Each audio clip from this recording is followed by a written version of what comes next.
Welcome to Hurrdat Sports Live. And the ball off and into the end zone goes Sean Tucker. Over the middle, wide open, and there into the end zone goes Kyle Pitts for the touchdown.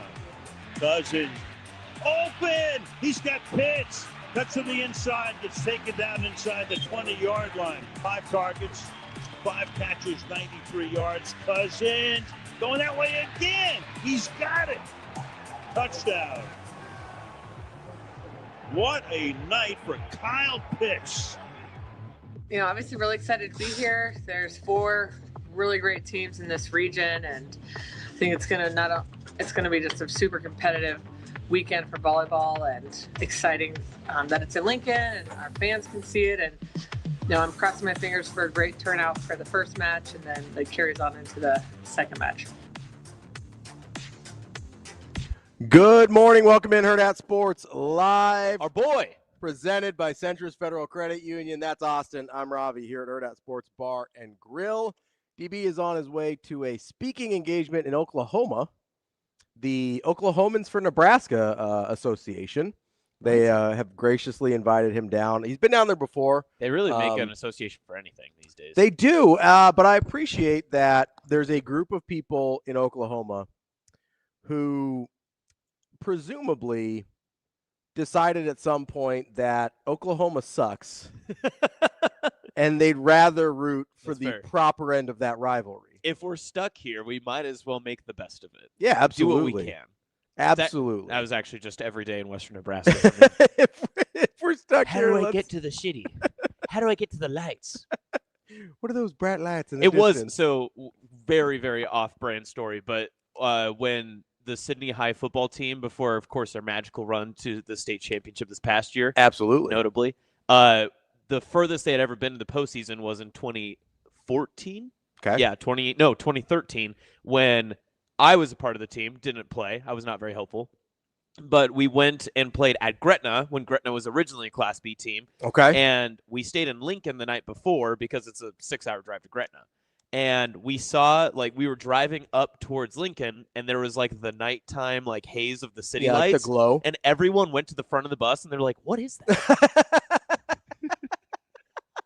We're, going over the hill by Seward. You know what I'm talking about? Yeah. And we saw it, everyone was like, is that it's like we were in an apocalyptic movie and we saw Civilization. Have you seen the Chernobyl series on HBO? Yes, yeah. It's like when they all go out to the bridge and they're like, "What's that glow? What is that?" It's marked in my memory for sure. It's one of those key memories because now I drive between Lincoln and Omaha quite a bit, covering games or doing whatever, and I don't even think twice about it, but that was one of the more key moments of my life at that point. When I was a kid and we were coming back from my grandma's house or whatever in Iowa, I would always get excited when I could see the haze because it meant we were close. I was like, all right, we're almost there. I could see the glow, the beacon on the hilltop of Omaha, Nebraska. I was like, we're almost out of this crap hole of Iowa. Let's go. So you're from how do I say this, a mid-sized town in Nebraska when there's a spotlight on your water tower for your town. Because York has got that. Sydney's got it. I didn't even know that was a thing. Oh, it is. Not that you go west of Lincoln ever, but I have been west of Lincoln. But this calendar year have you been west of Lincoln? This calendar year. By car? No. Yeah. No, I don't think so. I'm trying to think. No, certainly not. I have been my life. That's actually, to me, that's incredible. So that's crazy to me. I can probably, if we're not counting places where I'm leaving the state, okay, I can probably count on one hand the number of times my destination has been west of Lincoln, but east of Colorado. I'm almost certain. Okay. And I played small school college basketball, so that's most of it. So it was every time you went to Curtis? I forgot about Curtis. There you go. So it's on 2 hands. Definitely on two hands. Okay. I think I can only think of twice that was not directly college basketball related. I went to Kearney once, and I went to McCook once. Oh, the McCook trip had to be brutal. Oh yeah, it was. So I went for. Speaking of which, I hope Derek from Alliance calls in. I feel like we have beef. I want to bury this beef. It's one-sided. It's me. So I need. Oh, he did talk trash about Sydney. He did. Yeah. No, I think if I remember right, he said, "Well, people from Sydney don't like us and that is true." So, fair. People from Sydney, we are highfalutin. You do be hating. We are better than everyone else out there. Are you the Eagleton of Western Nebraska? I don't understand the reference. Parks and Rec? Oh, yes, we are Eagleton. Correct. Sorry, I thought you were going like Archie comics on me or something. I'm not that old. Well, I love hitting my parents with that every once in a while. I'll be like, Dad, how was life in black and white? Be like, were you a big Happy Days guy? You know what's funny? What was it like when they outlawed dancing? I actually was a big Happy Days guy. Were you? It was on syndication when I was fair. a kid. Yeah, that makes sense. And I was like, man, Fonzie really is the coolest guy alive. Yeah. If you were a child of like the mid 2000s or like early 2010s when they would run all those like Cartoon Network, Nickelodeon, Disney Channel, like the older programs, like George Lopez always played on Nickelodeon, you did get put into a little bit of a time warp. Yes, 100%. Because you'd watch George Lopez, you're like, what's happening here? They don't have those cars anymore. What era is this? So when I Nick at Night when I was a kid, when I was really young, and this is gonna make me sound very old, but they actually ran these for a long time. They were running like I Love Lucy on Nick at Night. Oh, whoa. Yeah. When like in the 90s, they were like that was a thing still. Kobe, are you from Curtis, Nebraska? He said my neck of the woods out there. So you must be a big NCTA guy. Kobe. Curtis, Nebraska mention is insane. That's awesome. Dank wants to know if you've ever branded calves out in the sandhill. Absolutely not. Do you want to? Do you know how great that Hurrdat Sports content would be if I took Omaha people and we went to Jacobsen Cattle Incorporated and we went and branded cows? Here's the way I will do this. Okay. You have to. I get that they have to have the Jacobsen whatever your like brand emblem is. Yeah, the brand. I also need a Hurrdat Sports brand. I want to brand them with Hurrdat Sports. I think we have to get it registered, but that shouldn't be that hard. Because like I have a brand. It's like a Christmas gift. Oh yeah, right? Yeah. Like you can get one. Maybe you don't need it registered. Just because like you have to have it like registered. I think through like some agriculture, or maybe I'm making this up completely, but I assume that you probably have to have it to like be like, hey, I'm like these are my cows. Les, are you listening? Yeah. You probably know. He deals with a different part of the bowl, but the BS. No. Oh. Well, I guess. Dang. I guess horns. The S could stand for the thing that he deals with. Yeah. That's a bunch of BS. Thank you. Not what Bo was talking about. Bo was talking real BS. So Asian Wyatt says Nick at Night and in my day was Mr. Ed and My Three Sons. I don't know what My Three Sons. Never heard of either of those. Mr. Ed was the talking horse. Oh. You don't know about BoJack Horseman? No, that's a different thing. Do you think if you took like a show from today and planted it in the 80s, it would just blow their minds? They would have no clue what to do with it. Yes. Like if you took like BoJack Horseman and it was just like 1985, here you go. They wouldn't get it. Put in like, oh, it's a very different type of humor. Right. I've made that argument with NBA players in the past. Like if you put Jamal Crawford in 1960, greatest basketball player in history of all time. Yes, of all time. He'll be like, you don't understand how good Jamal Crawford was. Yeah, like that's why. How far does that go? Like, does JaVale McGee? Oh my God, JaVale McGee would look like Wilt. JaVale McGee. You'd see JaVale McGee with a little sign holding up 100, like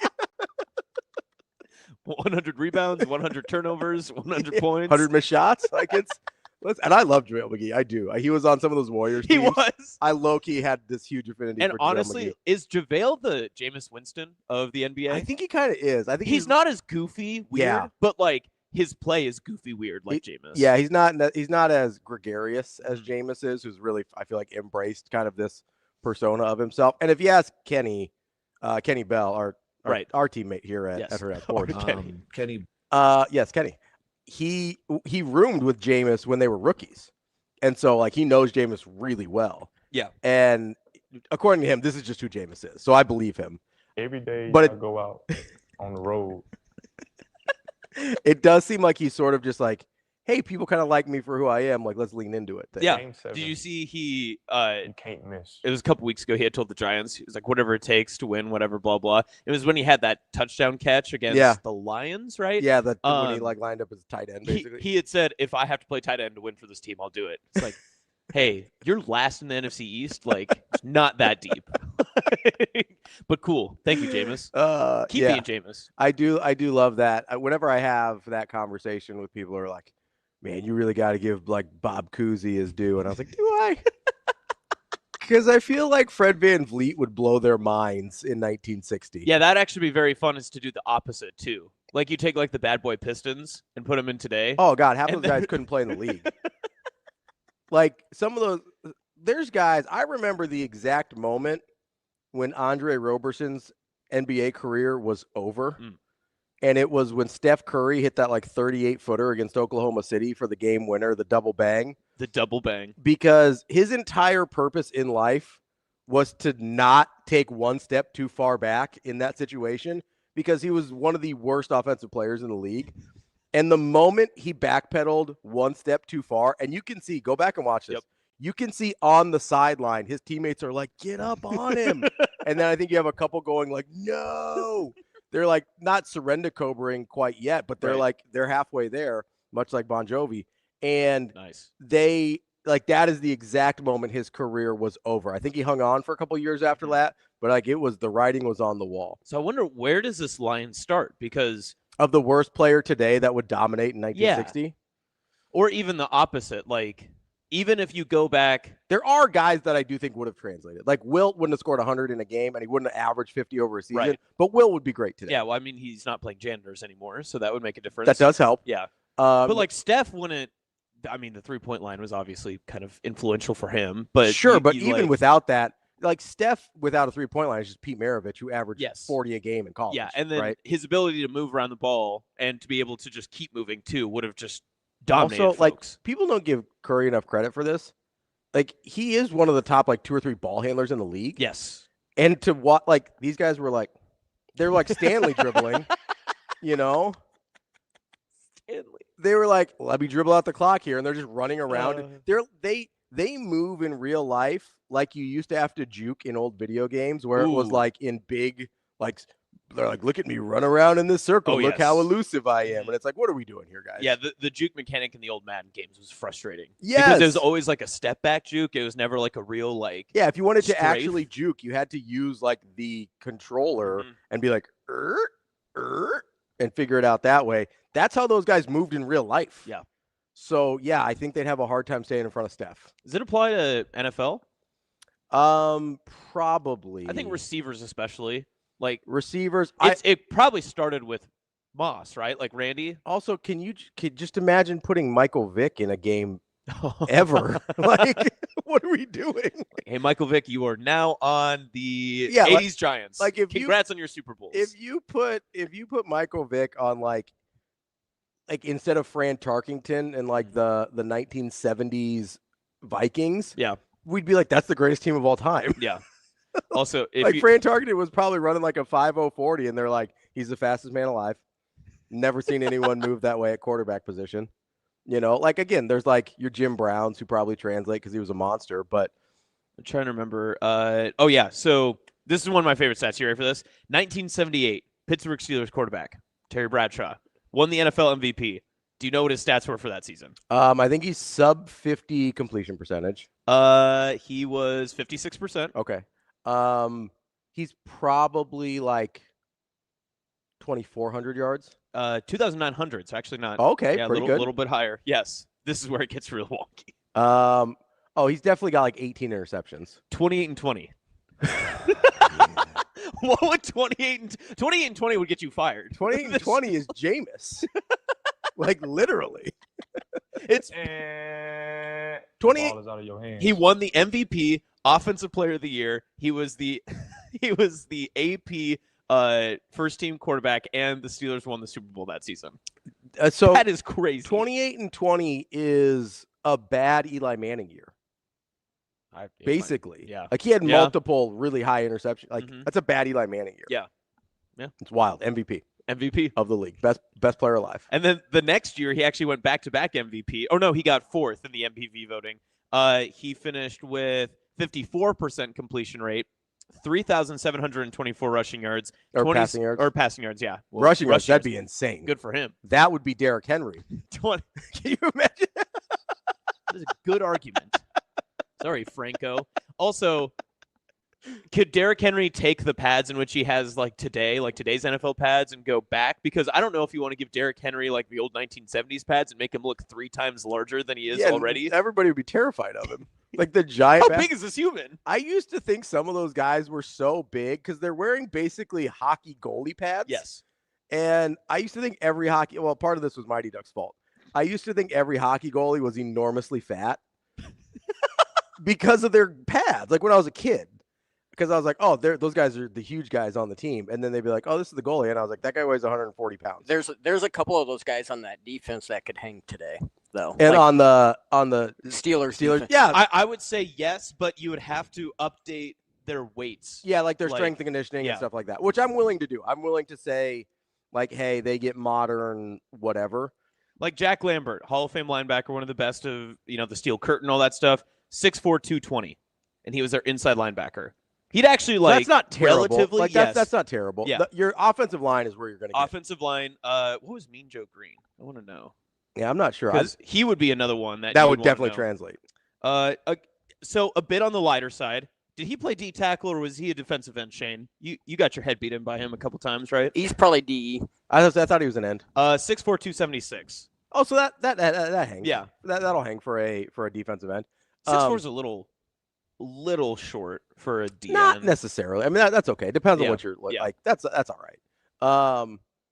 Yeah, there's guys on that side that would translate, but I think it's the skill positions that kill you. Yes. Yeah. Like I cannot imagine any corner covering like Calvin Johnson.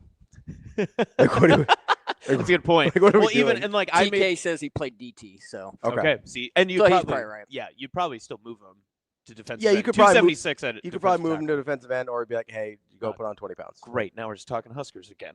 How did we get here? He's too small for D tackle. Joe Green was too small. He could never stop the run. What a hypothetical. Oh, man. I understand that Mel Blount was a 6'3", 200-pound corner. I don't think he ran the 4.3 that Calvin Johnson is hanging. Also, they notably made a rule against Mel Blount from physically assaulting receivers on the line of scrimmage. I think they called it the Mel Blount rule, where he created the 5-yard gap because he was I don't know, shivving people to death at the line of scrimmage. Prison ball. Yes. Apparently, Rico, who are you talking about, though, is a 254-pound kicker? Because I know you're not talking about Janikowski. Because he was at least 280. The thick kicker? Thicker? I was a big Sebastian Janikowski guy. Was he a first-round draft pick? He was. Yeah. That's incredible. I remember I was watching Florida State Seminole. Really? Yeah. Well, that doesn't surprise me. I was watching live the game that they trotted him out for that 76-yard field goal, and he was like, "Sure, why not? Give it a go." And what's funny now, we actually wouldn't blink as much seeing that go out. You try Brandon Aubrey out there, you're just like, I think he's got it. Yeah. You'd be like, I thought his range capped out at 72. Let's see how this goes. As long as he's not blinded by the sun in Dallas, he'll be totally fine. Dude, that was. Would you, if you could redraft the entire NFL, every player's available, right? They in history. Just like this season. Okay. Right. So this season they're starting over. Everybody gets redraft, right? Like you're doing the Madden model. Ooh. Is Brandon Aubrey a first-round pick? I don't know about first-round pick. But think about it. You get to 32. Yeah. So you're going to value probably, and I would argue this. I think you'd value offensive line and defensive line first because I think the gap between the best and your middle tier is significant. But then you get to a point where you're like, we got to score. And Aubrey's almost a guarantee when you get to the 45. 50? Yeah, pretty cool. You get to midfield. I think he's a second rounder. If you take it in terms of 64 players. Here's the thing that you have to think about, though, right? So if we're doing 32 pick drafts, DB would be so proud of us right now. We haven't stayed on one single straight thought this entire time. I was actually talking to him and Adam McClintock this morning. We'll have to bring that up. But I think the problem here he wouldn't be a second rounder, I don't think, because you've got to fill 5 O-line spots. You got to fill 3 or 4 defensive line spots. Like, so that's 9 guys per team right there. Yeah.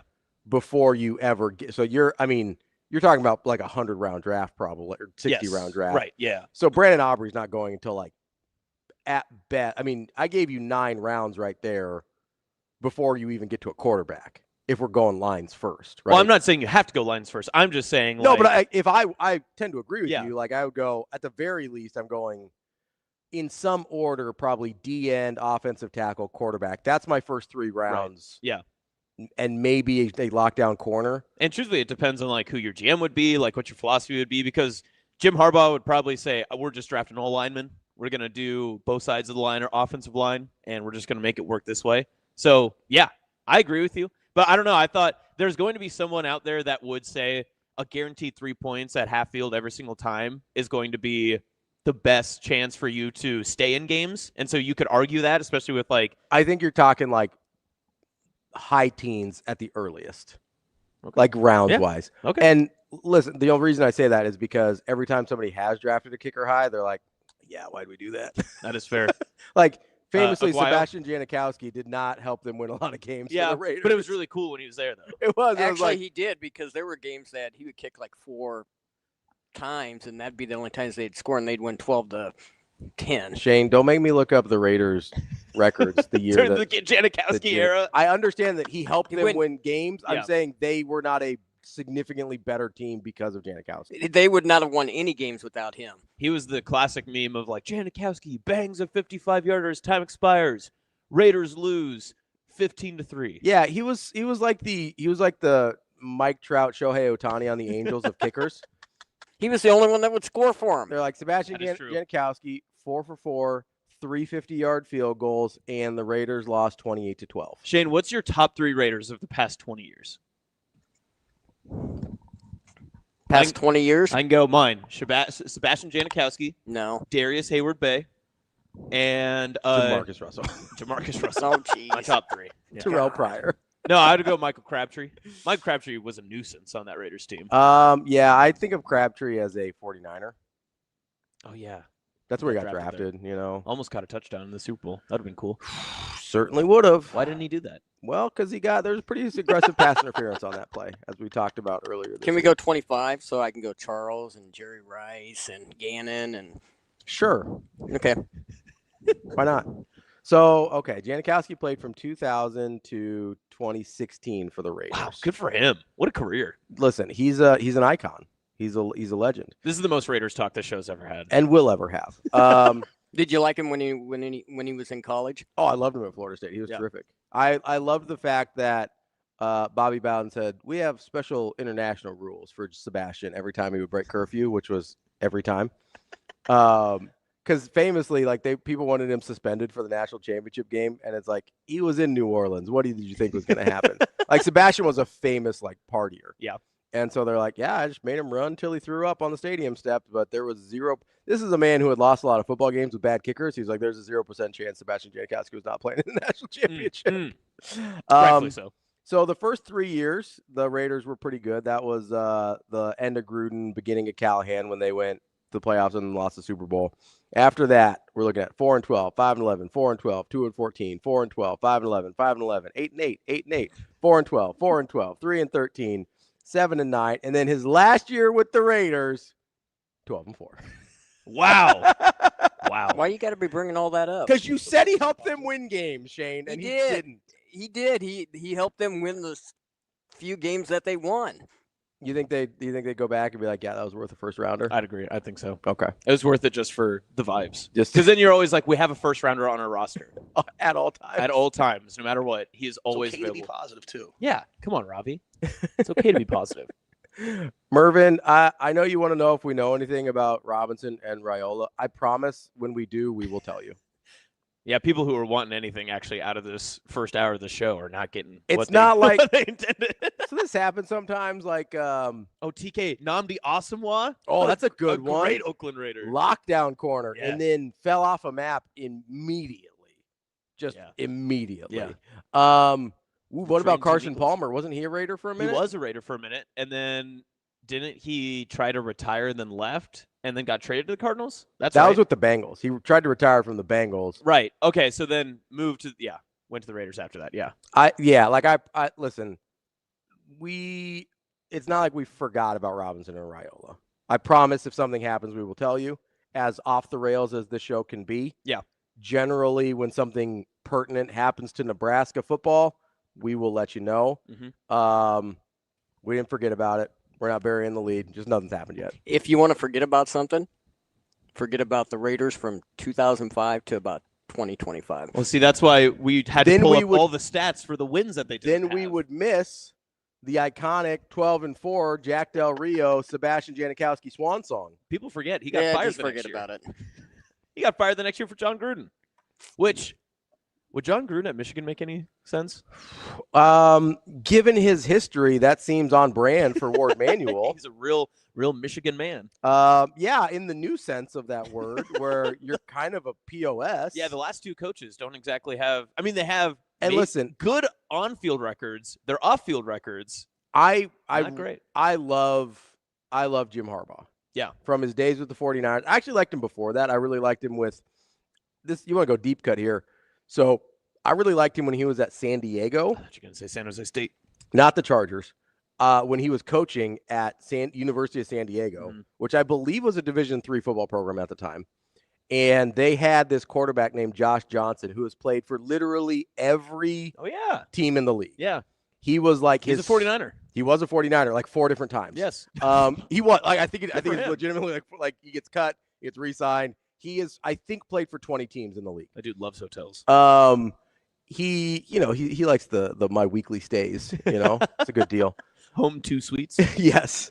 But so I like Jim Harbaugh going back a long ways, and they got the Stanford job, and he upset USC that one year when they were terrible, and they were like 50-point dogs to USC. Yeah. And then he turns Stanford around. I really liked him with the 49ers. So I've always liked Jim Harbaugh, even when he was with Michigan. I've never really had a particular problem with Michigan as a program because I didn't really like Ohio State, so it kind of felt natural to halfway root for Michigan, right?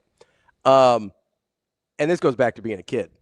But they are running, and this is what I was talking with DB and Adam McClintock about this morning. They are running what might be the sleaziest athletic department of the 2020s. Ooh, because you can't go back much further than that because Penn State still exists. Yes, right. And they've definitely ruled the 2010s. And obviously context matters within its time frame because the Penn State stuff was awful in any era.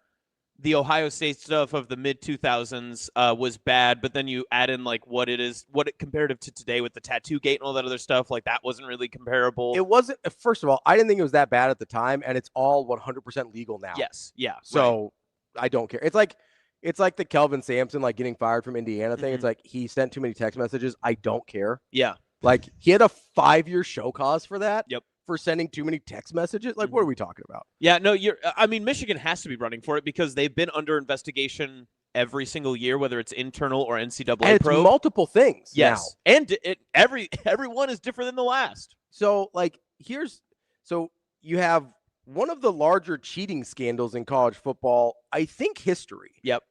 That ended in a national championship. That impacted a national championship. Yes. So that obviously magnifies the scale of the cheating. And also, people don't give enough credence to the fact that investigation was going on as the season was happening. Yeah, like we didn't. Jim Harbaugh was suspended for games in their national championship season. We didn't go back and be like, "Oh, they won these games because of this." It was happening during the season, real time. Yes. And then they hired a guy who would end up being suspended for his role in that cheating. Mm-hmm.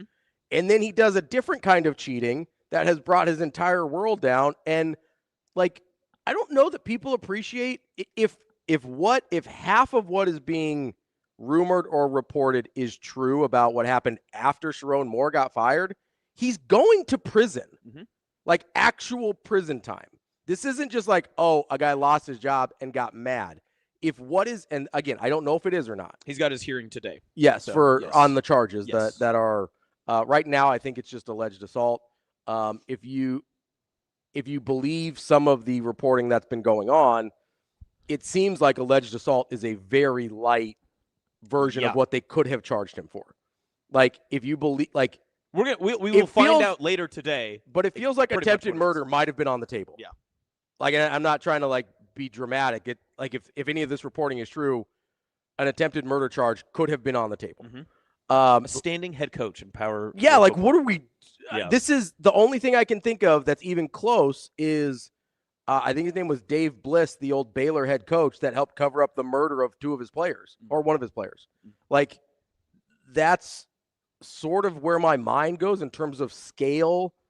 But instead of Baylor, it would be like if that happened at Kansas in terms of like level of program, right? Yeah. And so like that is the weird part about this, right? That Sherrone Moore has all these other things that are happening with it, and yet the first thing everyone goes is, well, who are they going to hire as their head coach? Which it's not about the existential crisis of where is the state of this program. Like we don't throw around the term lack of institutional control anymore. This is lack of institutional control in its definition. Yeah, and Ward Manuel, the AD, has sat over all of it. Yes. He's been the AD since 2016. We were looking this up before the show. So he didn't hire Jim Harbaugh, but he was there for most of his tenure, was there through the cheating scandal, hired Sherrone Moore. And here's the part that is really, really gross from the Michigan standpoint. There's a lot of that's really gross from the Sherrone Moore standpoint and probably a lot of other people involved. But here's the part that's really gross from the Michigan standpoint. It appears that they were trying to plan his firing out based on either A, how many games he won, and B, how much they thought it would impact their recruiting class. Like it wasn't just like, oh, we found this out. This is bad. We got to get rid of the guy, right? Because, and I think Josh Pate said this, so I'll give him credit here. He goes, not all fireable offenses end in firings, right? Especially in college football. Especially at high level positions, really anywhere in the world, but in college football, right? So like if you're winning enough, and I said this and DB was uncomfortable with it, or he wasn't uncomfortable, he wasn't sure if it was true. Yeah. Even 24 hours ago, the information in which you guys would have been able to talk about was not the same as which we have today. Yes. And I sit here and I go, I genuinely wonder if Sherrone Moore beats Ohio State, if they just find a different way to handle this. Because it's not like Ward Manuel's been real, I don't know, like overly moral about or principled in the way that he's handled things. He's sort of just like, hey, I'm going to try and keep Michigan football on the rails regardless of what the optics look like or what that means or what the possible right thing to do is. And so, like, I don't think Michigan as an administration and institution is getting enough flack for how crappy they're being, not just in this situation, but over the last several years. And you could probably stretch that out over to a decent amount of Ward Manuel's time. I mean, if he got hired in 2016, I think the cheating goes back to 2021. We're talking like half of his time as AD has been under this like sleazy athletic department vibe that they've got going on. Like, and strictly football, right? Like there's not, as far as I know, as far as I know, there's not, I mean, like, Dusty May is an incredible head coach in basketball, but when you think of Michigan, you think football. It's football. Right? It's always football. Right? And to be fair, most athletic departments in the power conferences, it's your athletic department goes as the football team goes. Right. In 98% of cases, right? Duke is the outlier, but like Duke and Kansas and Kentucky are basically the outliers there, right? But like I don't think Michigan is getting enough flack for how terrible they're being in this situation. And then, of course, the underlying part of the entire thing is that Sherrone Moore probably wasn't really the greatest coach to be coaching the Michigan Wolverines anyway. I think that was a very realistic part of the conversation. And so, you don't want it to be like, okay, well, whatever it took to get rid of Sherrone Moore. And if they had a certain scandal, and like you said, if the Ohio State game went differently. If he was better at his job like this, he doesn't get fired. Yeah. I'm convinced of that. Like maybe it's not as linear as Ohio State to not losing his job. If he's just better at his job, he's not getting fired for this. Yeah. Like I can almost guarantee that. A lot of things seem to get covered up when you win. There would be a civil suit, but like if it escalated to that point between the staffer and Sherrone Moore or the staffer and the university, and it would get settled out of court and they would pay her off, which it seems like Sherrone Moore tried to do anyway, which by the way, I don't know. I'm guessing here that Sherrone Moore doesn't have the authority without some sort of athletic department approval to give a $40,000 raise to an administrative assistant. Yeah. Which I think was her title. I don't want to be disrespectful. I believe that was her title. Executive assistant, maybe. I think it was like assistant of some kind to the head coach. Like it was specifically to that position. But like, unless that money's coming directly out of his pocket, pretty sure athletic department has to sign off on that. And if I'm an athletic department, I'd be like, why is their salary doubling this year? Yeah. Yeah. Like what? That looks strange. I don't know. Maybe I care more about that than other people do, but seems like a weird line item to just be like, hey, what's that, bud? Yeah. What do we have going on here? So like this whole thing just reeks of, and it goes into the football part where if you're a potential football coach looking at this Michigan job, are you like, hey, why is that guy making the decision? That's a good point.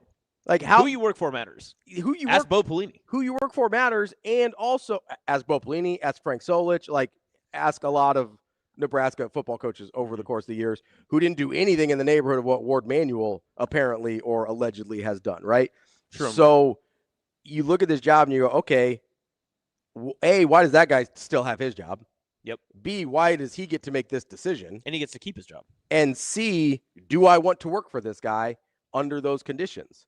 And I think that dramatically narrows down your list of candidates more than people think. Because in general, if Michigan comes open, I think, yeah, that's a big job that can go pluck anybody from anywhere, and it would not surprise me. I'm not saying everybody says yes. Yeah. But under normal circumstances, if Michigan comes open and they go, hey, we want Lincoln Riley, we got him, I'm not stunned. Or we want Kalen DeBoer, we got him, I'm not stunned, especially with, it's not totally clear how much Tuscaloosa loves Kalen DeBoer. Yeah.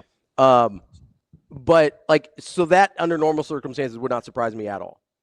But now, with Ward Manuel apparently still keeping his job and making the decision with the help of a search firm, it sounds like, on who to hire as the next head coach of Michigan football, I think your list starts looking very strange. And I think you have to look at guys that want to be at a program like Michigan so badly. And I don't even mean like a Michigan man. I mean a high-profile power conference program. Yeah.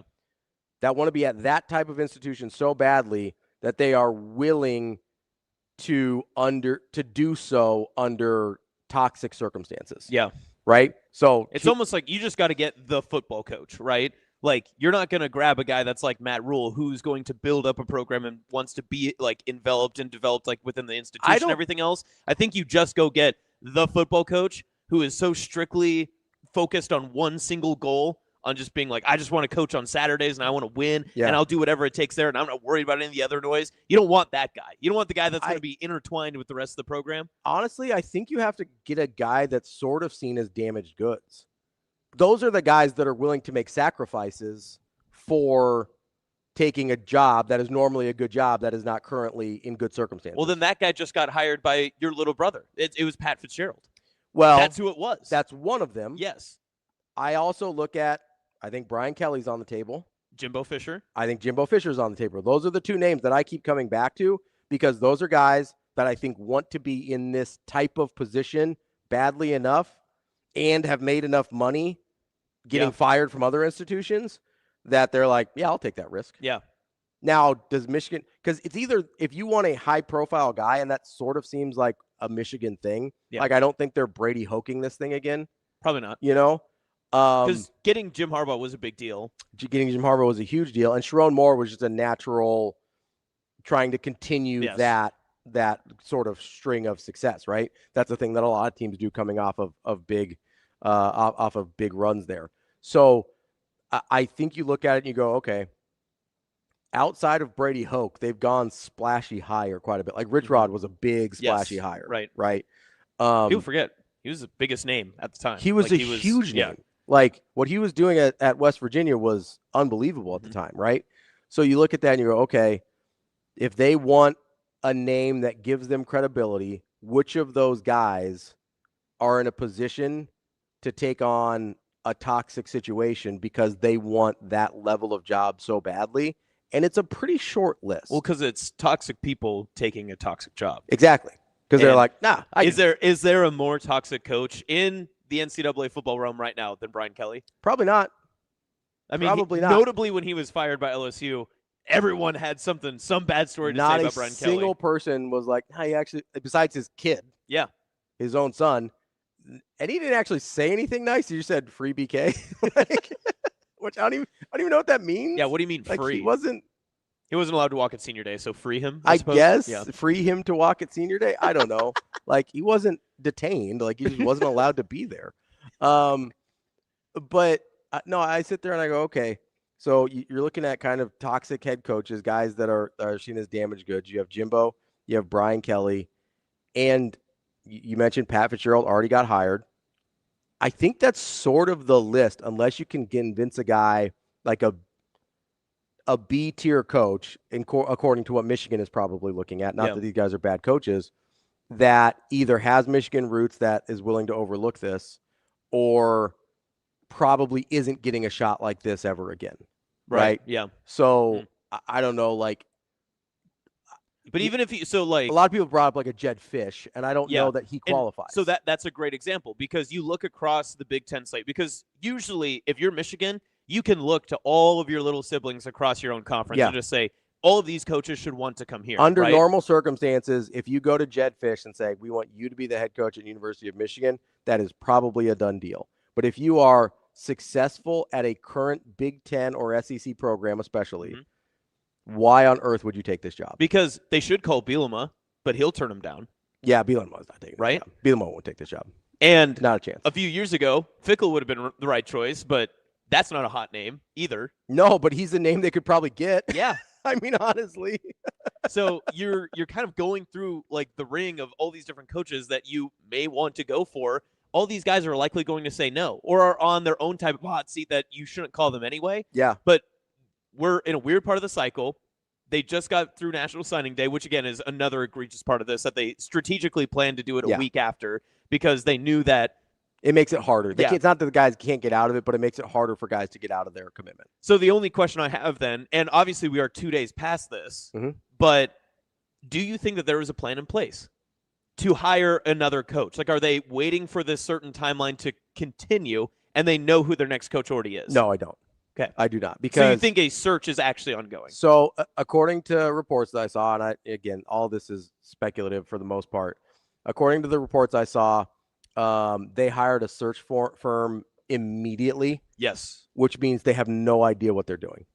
Usually you don't hire a search firm if you have your guy lined up, because then you're just lighting $1 million on fire for no reason at all. And I get $1 million is not that much money to Michigan, but you still don't want to light it on fire for no reason at all. Like, the fact, I think I saw the day that he got fired that it was reported that they had already hired a search firm.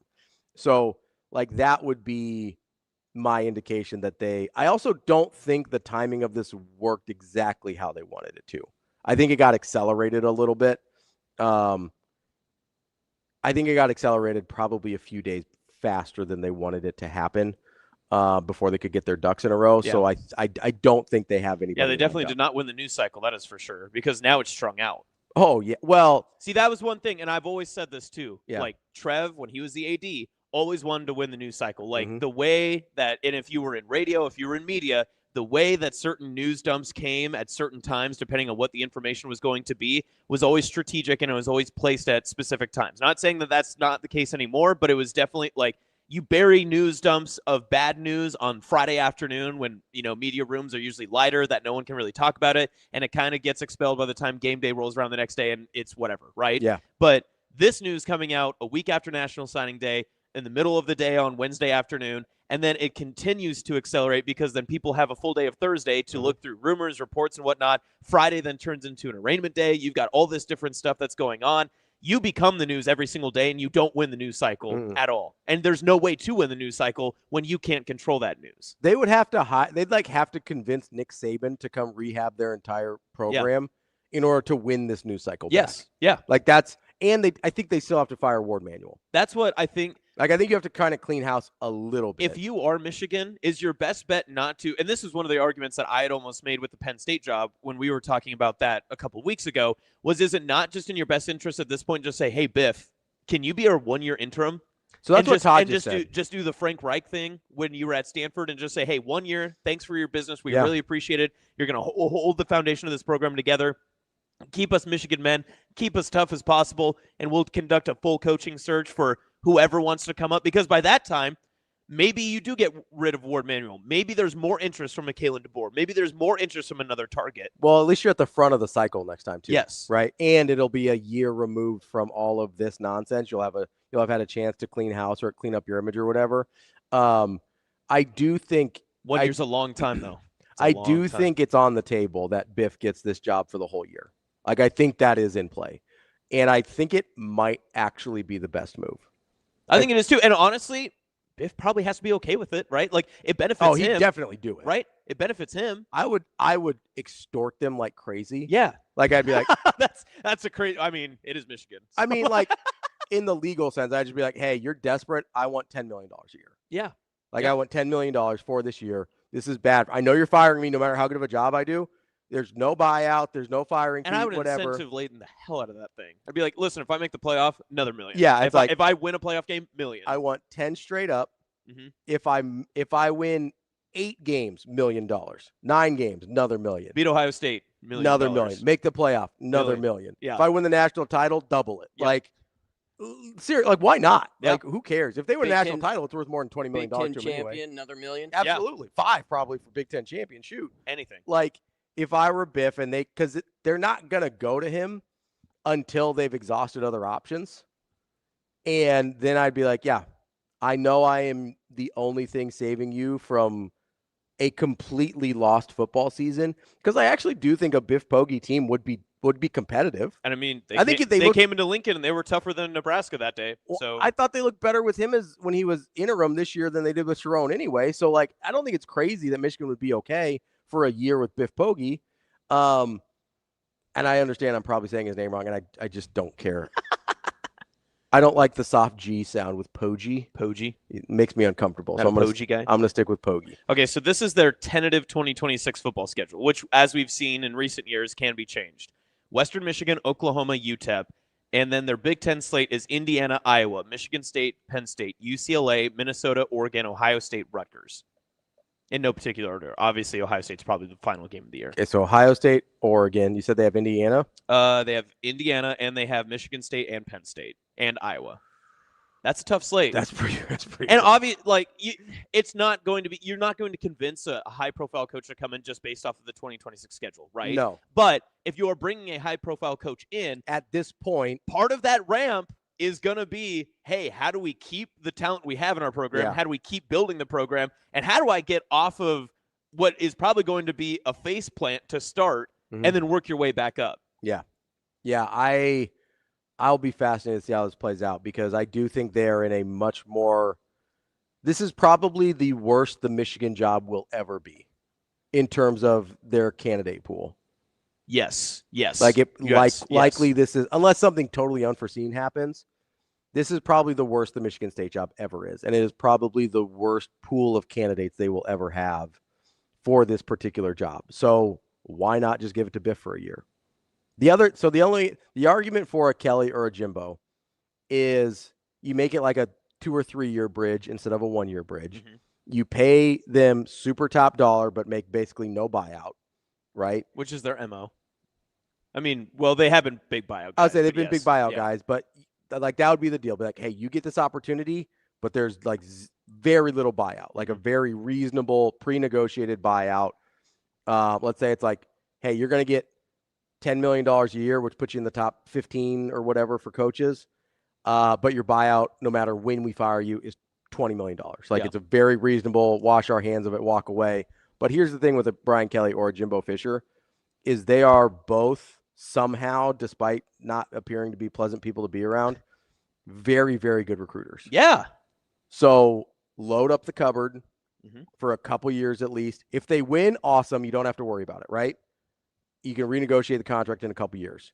But if they don't, you've got at least some of those guys will stay.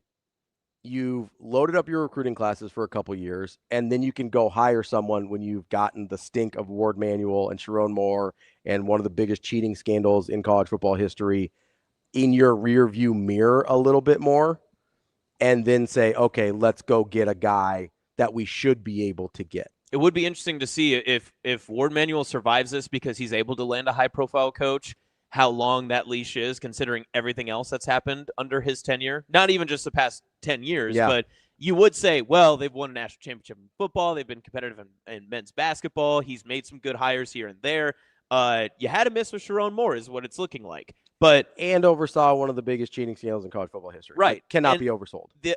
If he is retained right now, as a report came out, I think last night, early this morning, that he is being retained as the athletic director, the only thing that could force him to lose his job then over the course of the next few weeks would be a completely bumbled coaching search in which he cannot find anyone, and the university has to step in to then name someone. Yeah, I mean, it sounds like he'll have his job and he'll get to name this coach, which is wild to me. Because I know you're calling for him because you've been a part of different like firms that you've mentioned yesterday. You look at scandals and you look at frauds and all that other stuff, right? So you can kind of point out when someone's kind of cheating the system a little bit. Also, just like there's a pattern here with this guy. Like people look at patterns, they're like, oh well, it's worse to me when there are multiple different kinds of transgressions, which is where we landed this week with Michigan, right? Mm-hmm. If it's like, if it's all very specific, like, hey, these people kind of cheat at recruiting sometimes, it's like, okay, you know what you're dealing with, right?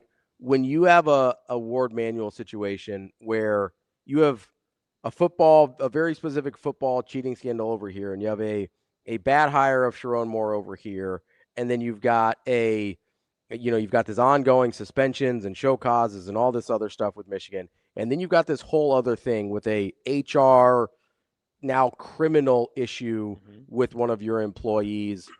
That to me is, you have no idea. If you're a football coach, you have no idea what you're dealing with as a boss or for your boss, right?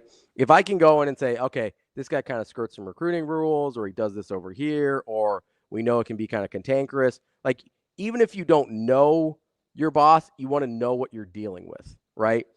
Ward Manual right now and that athletic program is more of a variable than I think most good coaches who have good jobs currently would be comfortable taking on, because there is way too much risk in that scenario to be able to say, yes, that's worth it. Again, unless you as a coach are desperate, you are currently unemployed and are desperate to get back into it, or you will never receive this type of opportunity again. And you can look at it and say, yeah, if they want me to take this job, my buyout's going to be enormous. Yes. Yeah. And it will set me up for the rest of my life, no matter how badly this goes. In a normal cycle, the usual candidates would be, we kind of named, like Kalen DeBoer. Oh yeah, I forgot about that. TK, Jesus. They had a football staffer that was involved in like a child illicit images issue as well. And I think, wasn't there the guy that was like creeping on people's computers as well? Oh, that's right. Yeah. Like, I don't know if that was the same guy or two different guys, but like, so you've got like kind of a myriad of just nonsense. I said it before, like the USC days, the Ohio State days, the NCAA threw around the term lack of institutional control. This is, by definition, the lack of institutional control. Because and we're never going to hear it. Like at the end, the NCAA doesn't even seem like they're going to touch it. So far. They basically have no power in this anymore in these situations. Like back in the day, they would hammer Michigan for this. Like they barely hammered them for cheating their way to a national title. Yeah. Like they reprimanded a coach that's no longer there and is not going back to college Harbaugh's football. got like a 10-year show cause. Cool. Yeah. He's never coming back to college football. It doesn't matter. Yeah. Like, what are we talking about here? Like, everything they do has nothing to do with, like, they can't actually penalize anybody anymore in a way that matters. And like if I'm doing my old job and I'm looking at the risk profile of the Michigan job, unbelievably toxic to me. Yeah. Yeah. I forgot the Juwan Howard mess with the. Yeah. I mean, punched a coach on the opposite side. I saw this. They have had 11 staffers or coaches either arrested or in trouble for rules violations. Like this is Funky Giblets, great point. The old vacate wins punishment. Yeah, it's like, no, I saw those games. I know what happened. Like you can't vacate those. Like we all saw it.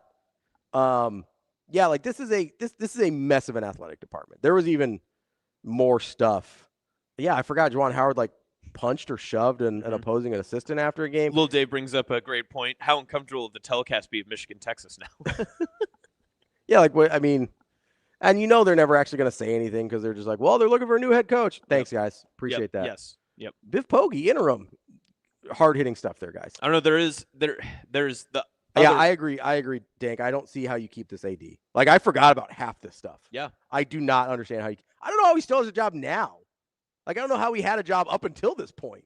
This is a disaster. Ward must know some stuff, like more stuff than he does know, because my God, what other Michigan University officials does he have skeletons in their closet for? Yeah, because apparently he was just sitting on the Sherrone Moore thing until he felt like it was advantageous to make a move. Like, the whole thing is like, it is. I mentioned Chernobyl earlier. This thing is a wasteland of toxicity. That's a good way to put it. This is like Chernobyl. It is like turning over, and it has the implication of completely like a complete overloading. meltdown. Yes, and destroying your entire program. Not only program, but honestly, the athletic department as a whole. Like, you could kind of erode from there, but somehow, some way, that they're going to figure their way out. And maybe it's a slow climb. Maybe it is. But maybe it's a faster climb if they get rid of the AD. Like, this is wild. Wow. Like, I just can't. I can't even understand. I can't even understand. I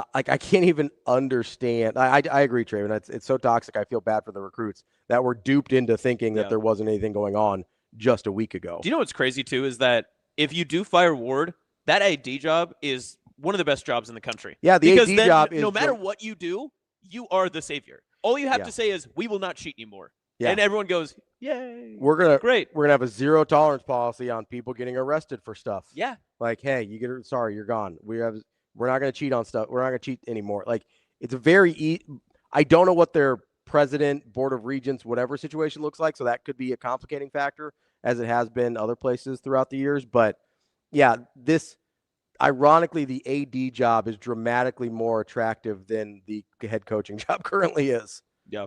TK adds, the University of Florida decided to not hire the Michigan president in the end because they found out he was complicit in all the cheating and cover-ups. Oh, yeah. Was that the Sandra Oh? Is that her name? Am I getting that right, TK? Not a big admin guy. I just remember seeing it. I thought it was Sandra. God. No, Sandra Oh is an actress. Yeah, I was going to say, I'm pretty sure. I thought it was a Sandra somebody, but I could be wrong. Sandra Oh on Grey's Anatomy? Yeah, that's. I think it's a. I do think. Did you go to bed on the couch last night? You just woke up to a rerun or something, or what? No, I just. Sandra Oh? I don't know. I thought it was somebody named Sandra. I could be wrong. We'll look it up in the break here. Before we go to break, yeah. Can I answer your question? Which my one? 3 favorite Raiders in the last 20 years? Because I'm on delay. Just humor me, all right? Okay, Shane. I'm not close. It's some guy named Domenico Grasso. Okay. Oh, no, he's the interim. Tim Boyd, Grey's Anatomy lady, who's going to be Florida's president. Could have been. So I'm going to go with the shutdown corner you guys mentioned, which I can't say his name. Nnamdi Asomugha? Yeah. Okay. Max Crosby. Yep. Okay. And I'm going to go with Amir. Oh, good pick. Good pull for Amir. Okay, so notable Raider. His name was Santa Ono. I was sort of in the neighborhood. Santa, as in Claus. So Sandra Oh and Santa Ono are sort of in the neighborhood name-wise. Wow. I'm not wrong. There's a lot of overlapping letters. Like, I get that I'm wrong, but like Santa Ono, Sandra Oh. I just can't believe you pulled a Grey's Anatomy reference in there. I honestly had no idea who that person was. I Googled it and I was like, a Canadian actress. That's not right. Ooh. Santa Ono, Sandra Oh. Like, maybe. We'll be back. More Hurrdat Sports Live.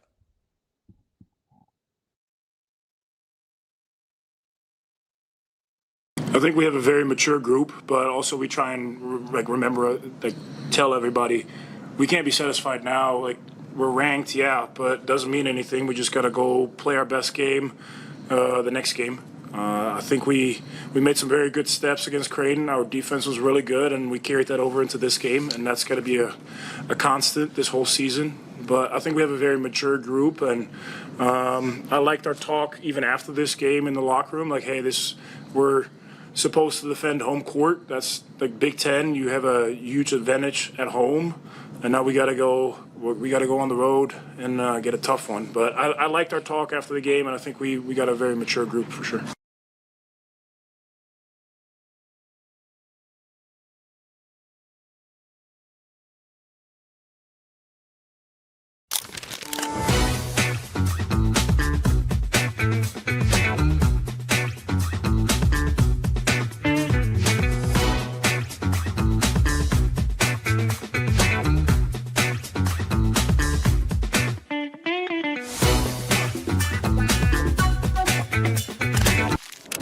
Imagine your first dream home and the feeling of walking inside for the first time. With Centrist Federal Credit Union's First Time Home Buyers program, you are at the doorstep of bringing your vision to life.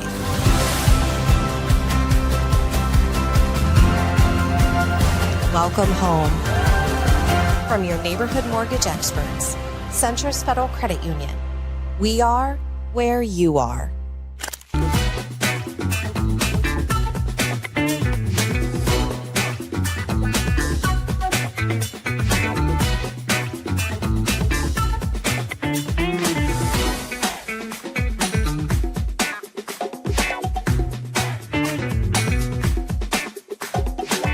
Yeah, it's been great. I mean, they're so knowledgeable. I think every day we're learning so much, and we had to come in with the mindset like we're just going to absorb as much information as we can and try to get 1% better every single day.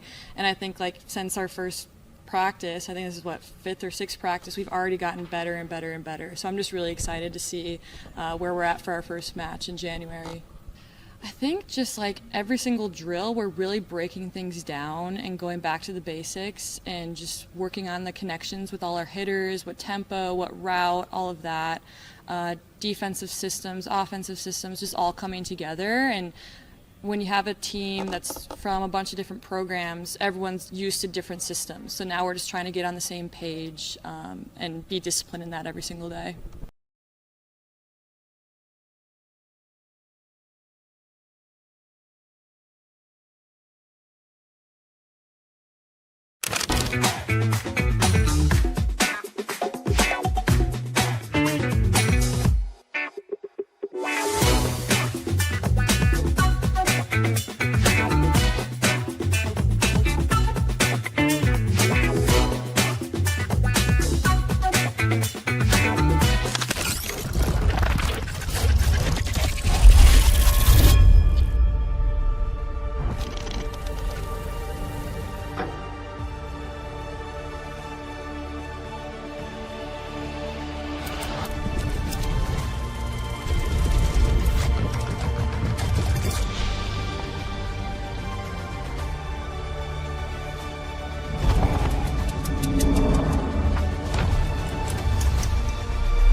Welcome to Hurrdat Sports Live.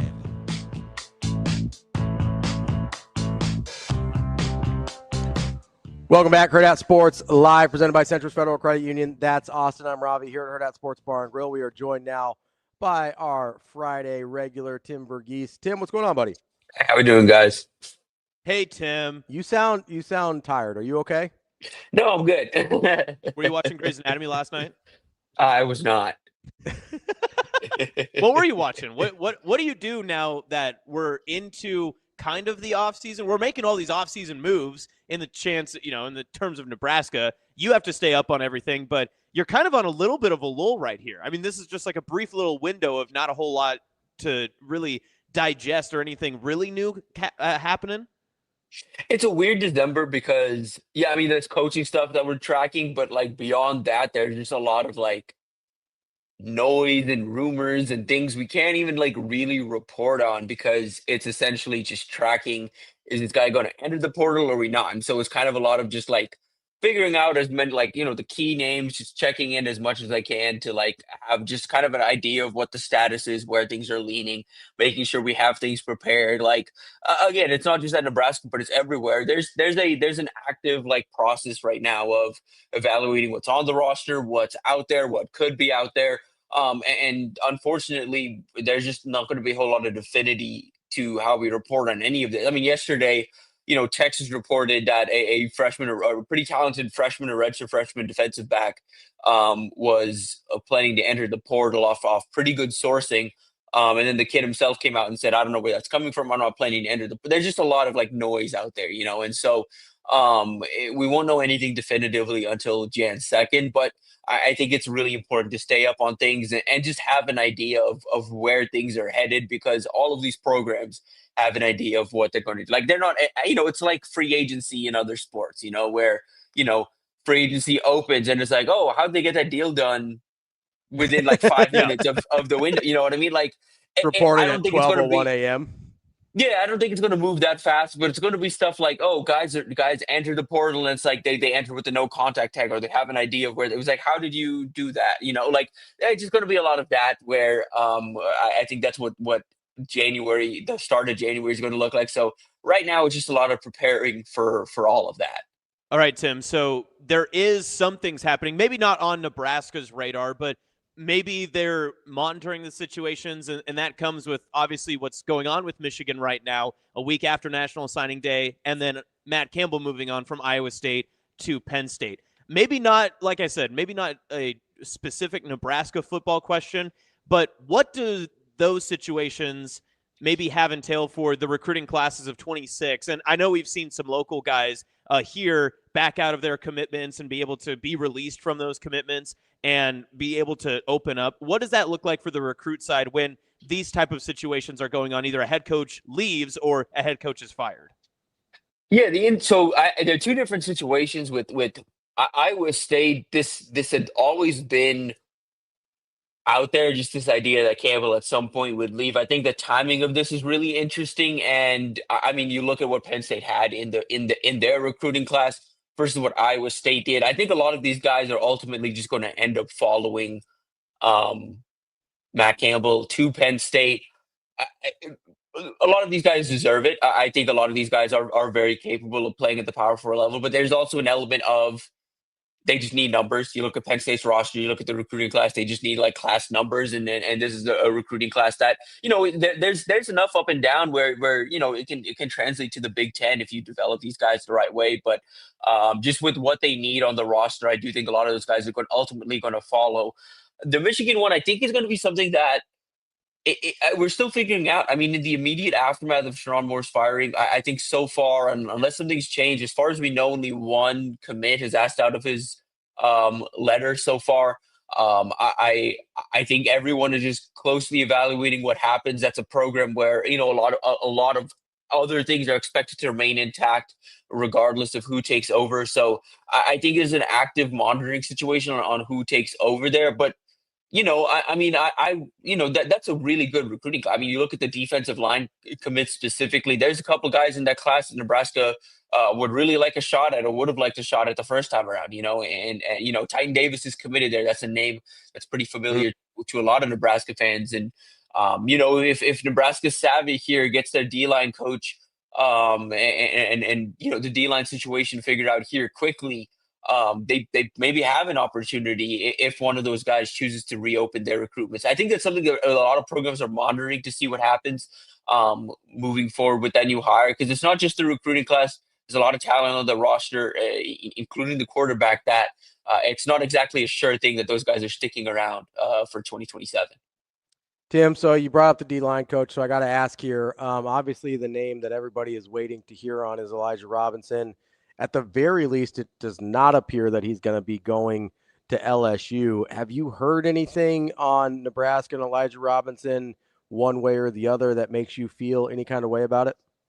I don't think I don't think I feel strongly one way about it. I mean, I can see why, A&M's working to get him back. I can see the draw of potentially Penn State.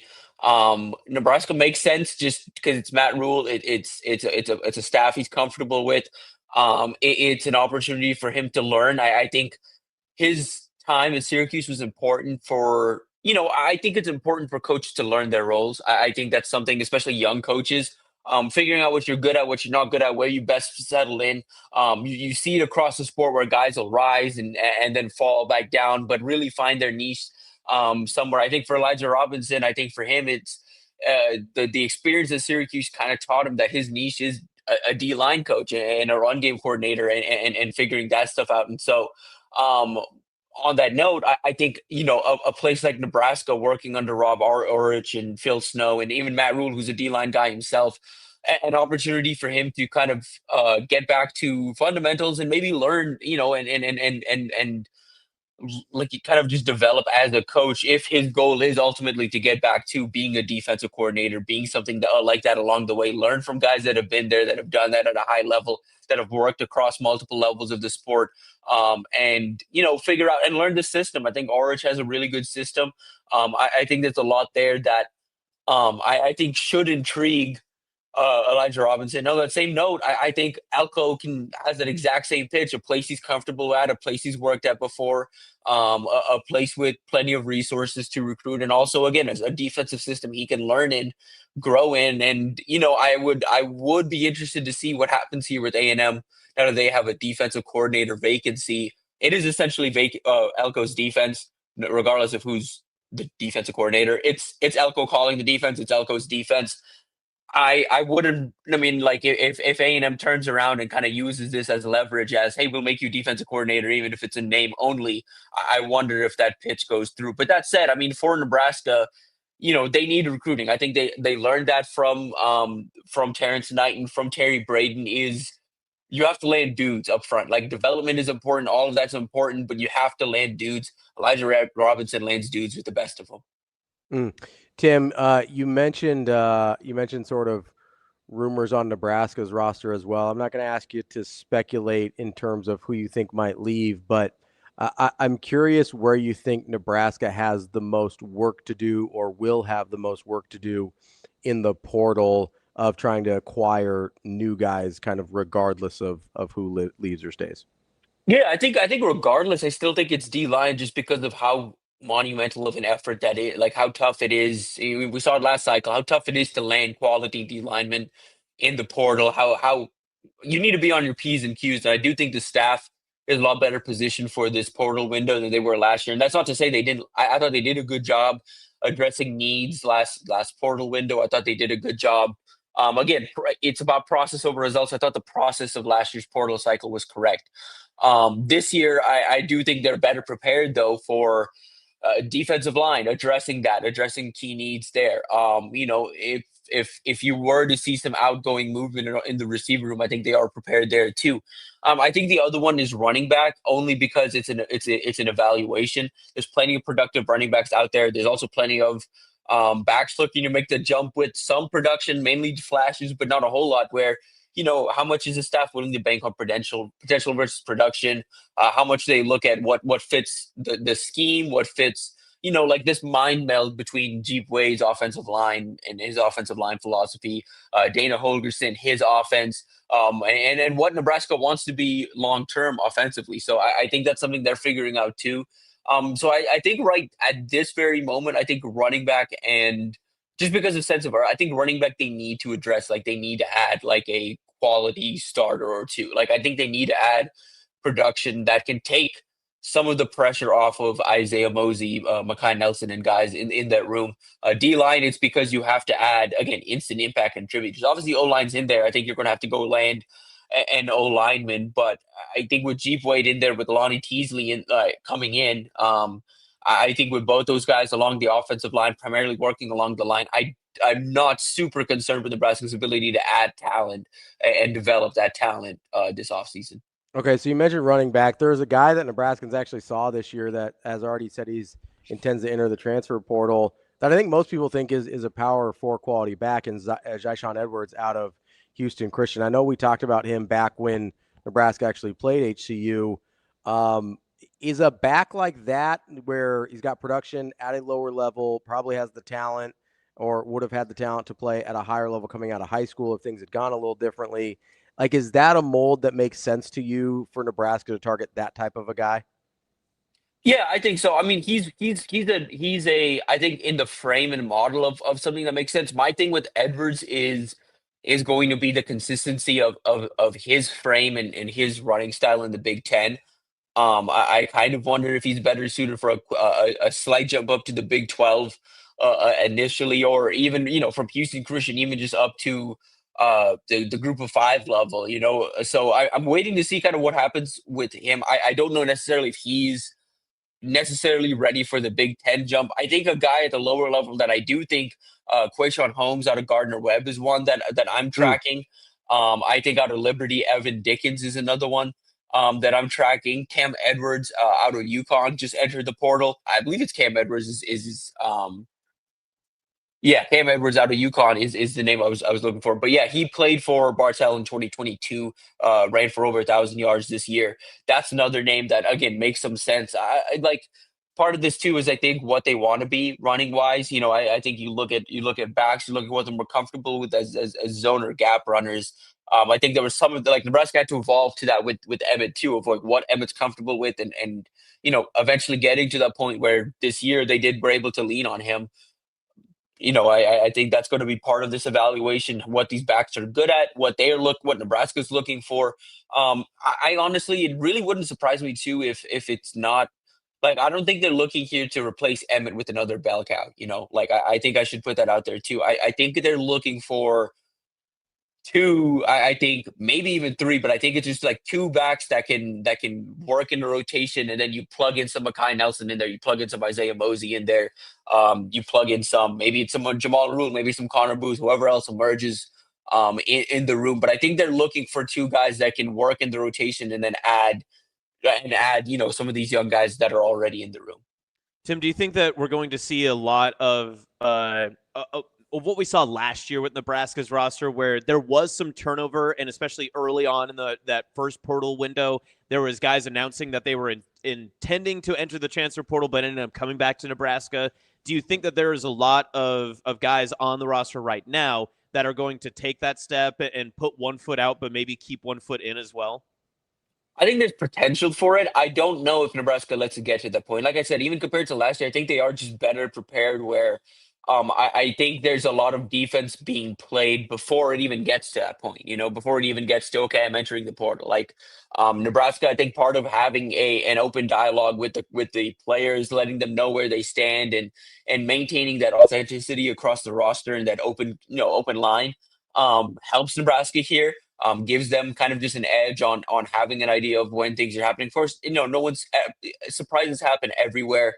But that said, I think I think there's definitely a possibility, more so this year than even last year. I think that Nebraska sees guys enter the portal and they get them back. Those guys enter the portal. Maybe it's even in the window and they are in there for a couple of days while the window's open.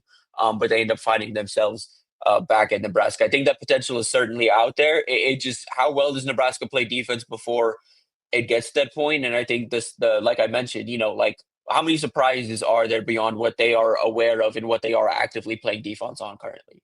Tim, do you think Nebraska already knows how whatever you think the Dylan Raiola situation is? Do you think they already know how that's going to play out? Like, you feel confident that they know already what he plans to do, or do you think that's still up in the air? I think they have plans, regardless of what he does. I think they have set plans of actions moving forward. As far as I know, I would lean a certain way, but that's just my personal gut. But I don't think that's necessarily based on what I've heard, like they know one way or the other. Do you, I guess, from what you're hearing, and you don't have to tell me what your lean is if you don't want to, but based on what you're hearing, do you have concern for their quarterback plan next year? Not necessarily. I mean, I think again, if he's back, if he's not, I think there's a good plan in place. I think they're getting, again, like I said, I think they're fully prepared regardless of what happens with Dylan Raiola to build the best roster possible for 26. So as we kind of move forward into bowl season, how much different are you expecting this Nebraska team to look based on, hey, you've got some involvement of new coaches. We know Jeep Wade's already kind of in the room. We'll see how involved Rob Orich is. Hopefully we've got a D-line coach here sooner rather than later. Like, do you expect Nebraska to look significantly different in the Las Vegas Bowl than they did, let's say, even the last couple weeks of the season? Not necessarily. I mean, I think offensively, I think a lot of what they've done is going to stick, if even if it's just because, just keep like giving TJ just a plan that he's comfortable with. And even defensively, again, like even with Orich, like I don't think a whole lot is going to change, at least to the naked eye. I do think, I mean, regardless of Orich, I do think there's going to be some like Phil Snow stuff that, and even and Rule's going to have his hand in it too. But like on the defensive side of the ball, like I think there's these are two defensive minds, Phil Snow, Matt Rule, that have now had a couple weeks to reflect on how this team played.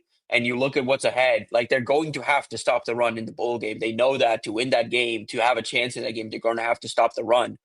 I wouldn't be surprised if there's some differences in that sense and how they attack the run and how they play the run maybe too. Just because if you give Phil Snow and Matt Rule like a couple weeks to work with, they'll figure something out defensively.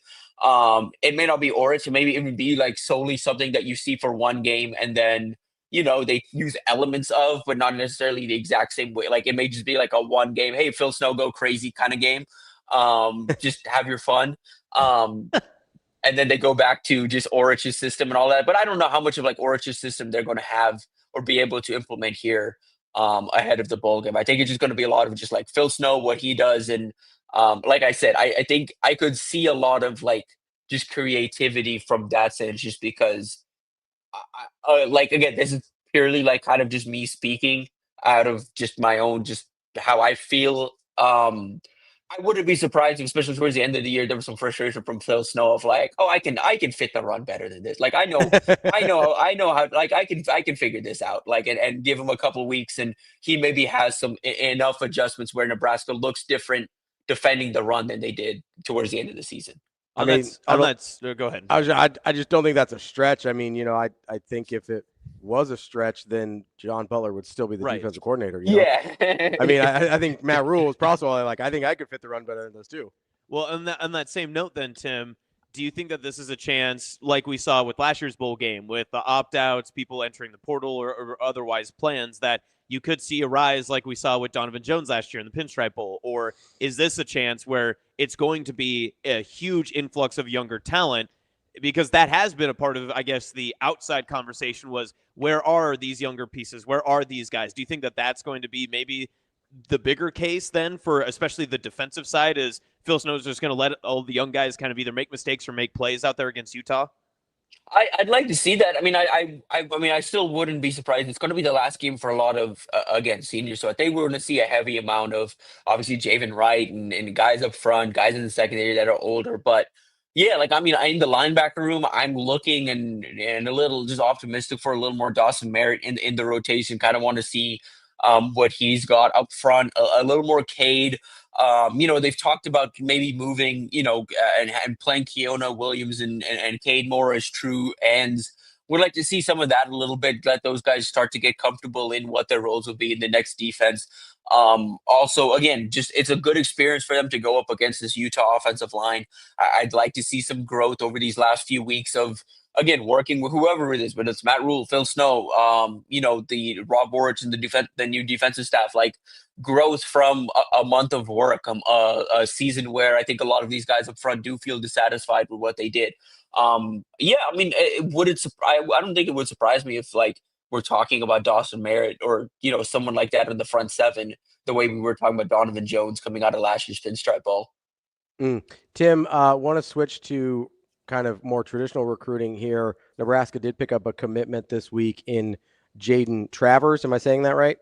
Yes. A defensive line commit, which I thought was a little interesting. Don't have a defensive line coach. You get a defensive line commit.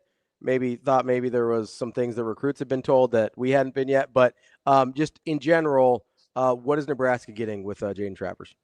Yeah, it comes at a really interesting time, and I think he's a perfect, like, if you don't have a D-line coach, if you're still kind of in this midst of a defensive transition in terms of scheme and philosophy and all of that, like, what kind of D-lineman do you add? You add a really strong, versatile D-lineman that can play anywhere from, like, 1 tech if he grows enough to 3 tech to 5 tech. Like, he can play all over the line. He can be a 4-eye if needed. Like, so he's a guy that Right now it's 6'4", 270, plays a big role for that St. Francis defense that has been just truly elite this year. I mean, they were on ESPN2 on Thursday, but if you have access to NFHS or something else, go back and watch what that defense did this year. Like it's remarkable defensive play from like a high school unit. They're just dominant.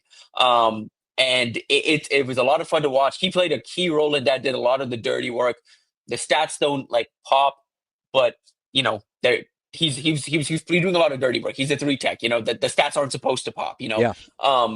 But he's a guy that at 270, 6'4", really long arms, like north side of 33-inch arms, big hands, so really rangy like frame for like a relatively average sized defensive lineman. A guy that I think is going to really fill out into that frame. Right now stands right around 270, 275, could be on the north side of 290, even pushing 300 by the time he gets to Nebraska. Reminds me a bit in terms of the frame versatility and just the explosiveness is some Malcolm Simpson there. Just explosiveness off the line. And I think way more so than Malcolm, he punches way above his weight. He's really strong, really explosive. I think something for him is going to be like figuring out how to use that range. He's got such massive, just like features that I think it's something he's still figuring out how to play into, utilizing that range, playing across the line. You know what I mean? Exploding more horizontally, something I think he's still figuring out too. But there's a lot to really like in that overall mold. And again, if you're in a position where you're still kind of figuring out what you want to be as a defense, this is an excellent piece because if you move to a three-man front long term, he can be your end. If you move to a 4-man front, he can be your 3 tech. You know, he's perfect for whatever you're playing. I think he also brings just the right mentality. He's willing to do the dirty work. He's not really looking for like the glory on that on a really good St. Francis defense. He was the guy that was doing the dirty work and opening up stuff for the guys around him. Tim, just looking ahead to the class of 27 in-state recruit-wise, Nebraska's locked up the top 2 at least rated recruits in Matt Erickson, Torrey Pittman. But when they look down the line from there, are there more guys that you can see up and coming? I know we saw Braylon Warren announce his commitment to Missouri. Wyatt Liebentritt's still out there. He's done some recruiting visits and stuff out at Penn State I've seen. And I know that there's probably still maybe some more names that could pop up there. Do you think that fever pitch we had from last cycle that just wrapped up last week is going to maybe calm down a little bit now that some of those recruits have stayed in state for this next upcoming class? Yeah, I think so. I mean, especially when you have a guy like Torrey Pittman, who's at this point the highest ranked prospect in recent memory from the state, is committed and set to go to Nebraska. Obviously, Colin Haney's still kind of out there for Nebraska. Bryce Vignes is another one I'm monitoring just to see kind of what his recruitment turns into this offseason. I'm really fascinated by Liebentritt. I thought he had a good end to the year. Curious about that Penn State offer, especially with so many changes. Is that, you know, does he add Virginia Tech? Does the new Penn State staff offer? Does the new Iowa State staff offer? Does Nebraska circle back? Nebraska's on a pretty good DB board themselves in the 27 cycle. So just curious how those things figure themselves out. But yeah, like I don't think the noise is going to be there to the same extent, literally only because like, yeah, you have Torrey Pittman's committed, Matt Erickson, a legacy with a really high ceiling is committed. There's a lot there. And I think you look ahead to 28, 29, and I think 27 too, like there's not a Millard Stout out. There's not a Millard Stout with like a Jet Tamala and a Nelson Wheeler and Amari, you know, like where there's like this whole nucleus of like a D1 or Power 4 talent in the state that's just not going to Nebraska because that isn't looming out there at this very moment. Because it's not looming out there. I do think Nebraska is going to kind of avoid that narrative, I think, next cycle. You have any guys in state that you're kind of watching to see? I know you mentioned a few of them, but are there any other guys you saw this past fall that maybe are risers? Maybe not even not saying Nebraska level or anything like that, but maybe just some guys that you're kind of taking note on? Yeah, Vignes, Liebentritt. I'm blanking off the top of my head. There's a DB at Bellevue West I really like in the 27 cycle. Let me pull it up real quick. But yeah, there's a few in the 27 cycle I'm monitoring. I'm really excited to see this offseason really dive into some tape on 28s and 29s, just because I'm still waiting for like young talent in the state to like truly emerge too. Bryce John from Bell West. Yeah. Yes. So yeah, a few guys yeah. You guys want, and then Tristan James too. Tristan Jerez James, that's the other one that I like. But yeah, a couple of guys I'm watching here this off season through obviously 7-on-7 events and just like getting back on some tape and stuff too. But yeah, I'm really waiting to see kind of who emerges in 28 and 29 more so than 27, just because I think where we're at in recruiting and these cycles, there's always a chance for guys to emerge, and I'm always open to guys emerging late, but like as we get here into the offseason, it's kind of, you got to get your stuff together here in the next 100 days or so for your recruitment to take off. Otherwise, it's going to be really slim pickings from that point. Well, I mean, notably, too, at this time a year ago, Jet Tamala was still an Iowa State commit. And he obviously improved his stock quite a bit to become an Alabama quarterback and, you know, kind of shot the moon from there. But I think you're right that there's got to be some of these guys that are still in state that are going to have some next level recruitment. There's going to be maybe another school that comes after. I don't know if it's a Braylon Warren or anything like that, but there's definitely some guys that are lingering out there that you could hear some more noise about, I assume. Yeah, I definitely. I mean, again, and I think the other part of this with all this coaching turnover too is you're seeing coaches at lower levels, and these dominoes haven't really started to fall just yet because the dust at the very top settling, but you're going to see some upward movement from coaches, some lateral movement from coaches, enough so where I think guys in the state, guys that maybe even committed or have in big time offers in the region are going to be severely impacted by that, where recruitments I think are going to change drastically. You know, I mean the guys are going to commit to programs that don't currently have, you know, offensive coordinators, defensive coordinators, and so there's going to be a lot that's going to change here over these next few weeks. As far as Nebraska's board is specifically concerned, I don't see it changing a whole lot, at least in state. I mean, like I mentioned, the names that I've mentioned are the guys I still think are on their radar. And then there's a couple others. I think Ty Tessendorf's another one that the staff has stayed, you know, kind of diligent on monitoring and tracking. So that's another one. But besides that, it's pretty slim pickings. Tim, we'll get you out of here on this.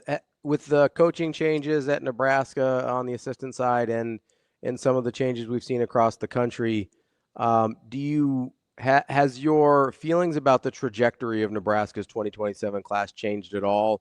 Or is the only thing that could change that for you is how many wins they get in 2026?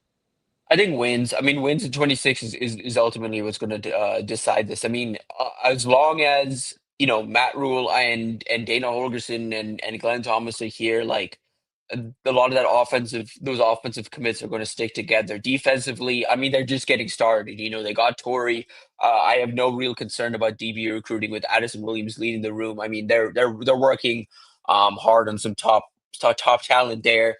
Linebacker recruiting is one that I think is going to get figured out as they get this new staff in place and as they figure out what they want in linebackers. But they have a pretty talented board already. Defensive line's the board, but I think it's going to change the most. But it's one of those things where it's like, if you get Elijah Robinson, I have zero concerns with what the D-line room is going to look like. But even if it's not Elijah Robinson, I mean, Travers is a pretty strong start to the class. The staff has done their due diligence. They're in the mix for Miles Smith, the number 2 defensive lineman in the country. They have enough going for them up front that I think they're going to be okay. Who's the name if it's not Elijah Robinson, like in your head? I'm not really sure. Like that's where I think I think it kind of has it, especially with the LSU development. It feels like this thing is trending in the right direction for Nebraska. But there are, like, again, there are names out there, maybe not to the same like level of recruiter, but like that have, you know, developmental success or have had just success in terms of you know, like making splashes here and there on the recruiting trail. Elijah is as good as they come in terms of laying the studs, but there's plenty of other good D-line coaches out there. All right, that's our guy Tim VERGHESE, Inside Nebraska. Tim, great stuff as always. We appreciate it. Appreciate you guys. Thanks, Tim. That is Tim VERGHESE from inside Nebraska. Always good stuff from Tim. Always. That kind of is how the sense I've gotten, though. Like, I've heard a couple names floated out there besides Elijah Robinson, but it kind of seems like it's like, yeah, they're pretty much counting on this guy getting there. Well, and I think it's also part of that too that there's plenty of people who see the interaction between notable Husker alums and such, and they look at other defensive linemen that have been through the program or other defensive linemen that Rule has worked with, and you go, okay, well, he had Terrence Knighton, he had all these guys. The one thing that Rule always goes back to on his assistants, and Tim said it there too, recruitment is the most important piece of their development. He's got some guys that are on the staff that are analysts, he's got other guys that are recruiters, he's got other guys that are development in practices, and then he's got, his old wise heads, right? Like he's got his Phil Snows, he's got his Dana Holgersons, but these younger guys that come up, younger coaches, right? Yeah. I mean, like your Phil Simpsons, like that's the reason he's on staff. Got to recruit. Yeah. And so if he said that, if the defensive line coach isn't going to be a recruiter, he's not coming to Nebraska. He's going to be an analyst. Yes. I mean, that's what Coach Rule said. He said, hey, if you can't recruit, you don't get to be a position coach. You have to be an analyst, right? Yeah. And especially now that analysts can coach on the field, that's a game changer for sort of that requirement of being like, yeah, you've got to be able to get it done in terms of recruiting. The only other name I've heard even associated with Nebraska, just in case you are looking for another name, if it's not Elijah Robinson, is Vontrell King Williams, if you want to Google him. It's a great name. It's an incredible name. That's the only other candidate I've even heard floated. Sounds like a anywhere. Crab, like Vontrell King Williams. Yeah. Like a crab dish. Yeah. Like a delicious crab dish. Sounds like a Steven Sipple middle name right there. Presidential name. Monte Cristo. I was surprised he liked Monroe the best yesterday. I thought that was he liked Montgomery. Yeah, Montgomery's his favorite one. Yep. That's an old one that he's liked for a long time. He liked Monroe a lot. I thought Monroe was my worst one yesterday. I thought Mercedes and Monte Cristo. Monroe didn't feel like you had cooked that one up. That felt like I got to get one out. Monroe. No, I thought about the night before. Nice. But watching Grays. Yeah, Sandra O. Santa Ono. Very similar. But I thought Monte Cristo was my best one. I like Monte Cristo. I thought you could also hit him with a Monty Python in there too. That's probably more his character. I try and come up with real names, actual names. Monty's real name.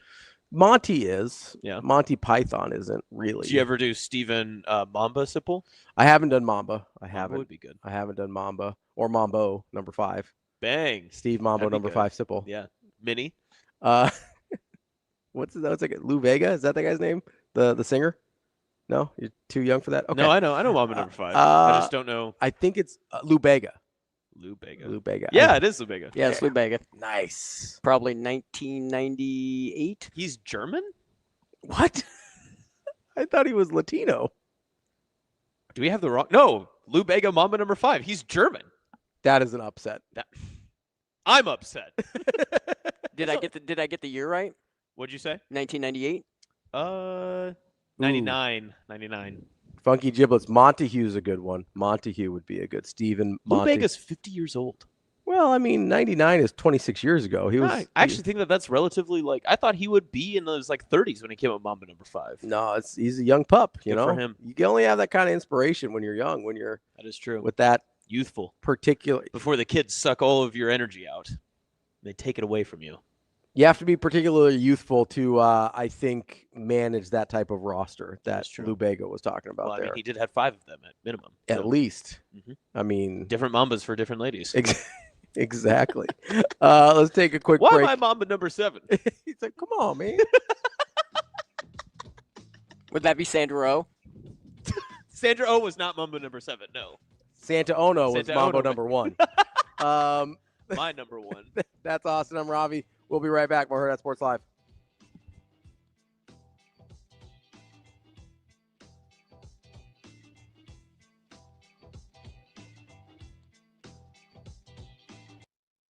We haven't had a defensive identity all year, and everybody gets all rah-rah about our offense, but it's the other end of the floor that's caused us the trouble for the most part. And obviously tonight it was, credit to Nebraska. They beat us every way possible. There's not another facet in the game of basketball that they couldn't kick our rear end with. They did it all. They're playing well. Fred's doing a good job. I mean, when you got ranked mass kind of anchoring that and quarterbacking what they do offensively, it puts a lot of pressure on you. And when you're not connected defensively, when you're guarding individually instead of collectively as a team, they feast on that. Any good offensive team does.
I had a really great year last year and was just kind of looking for some different opportunities this year. The free agency process was kind of crazy. That day or two that it all kind of happened. I just had a lot of conversations with my parents, my now husband, and they kind of were like trying not to tell me this, but I could tell they were like, this is kind of an obvious choice. And looking back, like it kind of was an obvious choice. I mean, I'm in my hometown with the closest people that I know. The fan base here is obviously incredible. And then I was really excited about the coaching staff. And then also as players started to sign and I kind of saw what this team was going to be, I got more and more excited about playing with these girls. So yeah, it was kind of an obvious choice at the end of the day.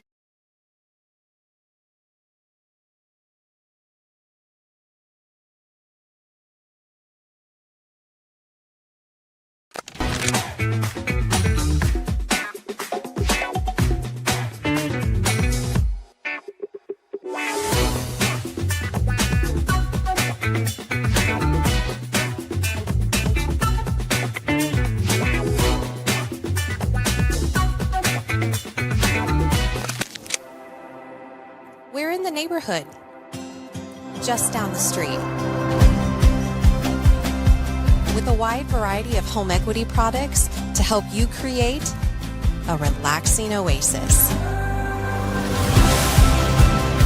So you can kick back and relax in comfort. Centris Federal Credit Union. We are where you are.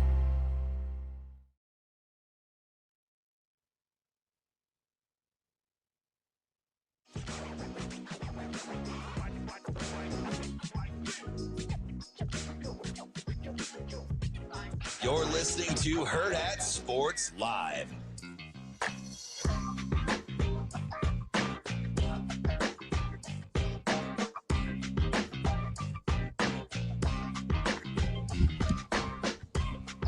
Welcome back, Hurrdat Sports Live. That's Austin. I'm Ravi here at Hurrdat Sports Bar and Grill, reminding you, make sure if you are, you're out there, you're buying some Christmas gifts, make sure you're saving a little bit of money too. And Centris can help you with that with their Roundup program. Every time you spend money with your Centra Visa debit card, that gets rounded up to the nearest whole dollar amount and deposited straight from your checking to your savings account. It's a little way and a simple way to make a big difference this holiday season as you try and save a little money. Learn more about Centris Roundup at centrisfcu.org. Terms and conditions apply. Federally insured by NCUA. We've been around a lot this morning. We did a lot. Yeah. We've covered a lot of ground here. This has been a sports show for sure. A lot of sportsy stuff. A lot of sports. Been very sportsy. I would like to take a small detour here. Whoa. What do you mean? It's still sports adjacent. Okay. But you have been working on a project this week. No, I've been distracted this week is what it's been. I think you've been working on a project, and I've been very happy with the results. So many sports shows have kind of their own theme song, right? Mm-hmm. And through the wonderful gift of technology, you have come up with a few options. I have. For what a potential Hurrdat Sports Live theme song should be. And I would like some of our listeners and YouTubers here, I'd like them to weigh in on some of these options here. So how many do we have? We have 3? We have 2. We have 2. Okay. Yep. So the third one, unfortunately, got lost to space. So, oh, no. All right. It's actually, space. well, it's on the desktop at work. Can't get it here. Oh, so gotcha. We'll have other options as well. But obviously, it's in the cloud. It is in. What is the cloud? You and DB will have final say. Maybe Shane does too. Okay. Shane, I have these in the stream, so I think I can play them from here. So I think we should be good. But you're gonna have to let me know if you can't hear them. So okay, go for it. All right. So do you want option 1 or 2? So 2 is pop emo punk. Okay. 1 is our morning rap. Let's start with the pop emo punk. Pop emo punk. Okay. So this one's a little bit of a work in progress. It's not perfect yet, but the lyrics we like. Okay. We enjoy the lyrics. All right. Okay, are you ready? Let's hear it. Cause your son has got Hurrdat Sports Live.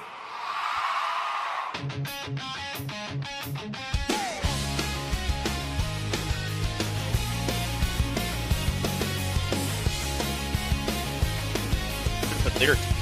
I know. Nebraska morning sharp like a blade. Ravi's got the mic, Damon's got the plays. Huskers dreams rising in the haze. Creighton skies painted blue and white.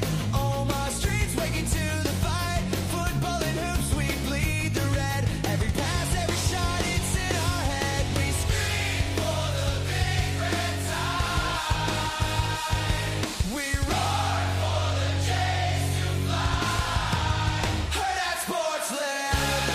Where the truth collides with passion, fire. Every morning's pride. Hurrdat Sports Live. We're never standing still. Ravi and Damon bring the thrill. Touchdowns fade, but the memories stay. Omaha echoes every word they say. From the 50-yard line to the hardwood floor. Every victory leaves us wanting more. Turn the dial, feel the energy rise. They break it down through tired eyes. Nebraska heart pumping through the show. Ravi and Damon let the whole world know.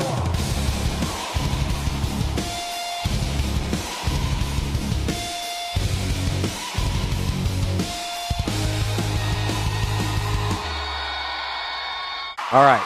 Cause your son has got Hurrdat So Sports that We don't is need that again. We don't need that is the pop emo punk version. Obviously, we need to get it correct. It's not Hurrdat Sports Live. We'll get that I'll correct. say we can work on that. We can fine tune it. We do have some very we have some positive. Okay, good. Positive reinforcement here. Our boss, one of our bosses, Gorman says 2 already wins. As soon as we said pop emo punk, he was in. Yeah, there was no doubt that Gorman is going to love that. Mark likes it. Mark Kahn says this one's good. This is He said, before "That's a anyone good even song." hears the second one. Yes, it is AI, Keljam. Can't do anything about that.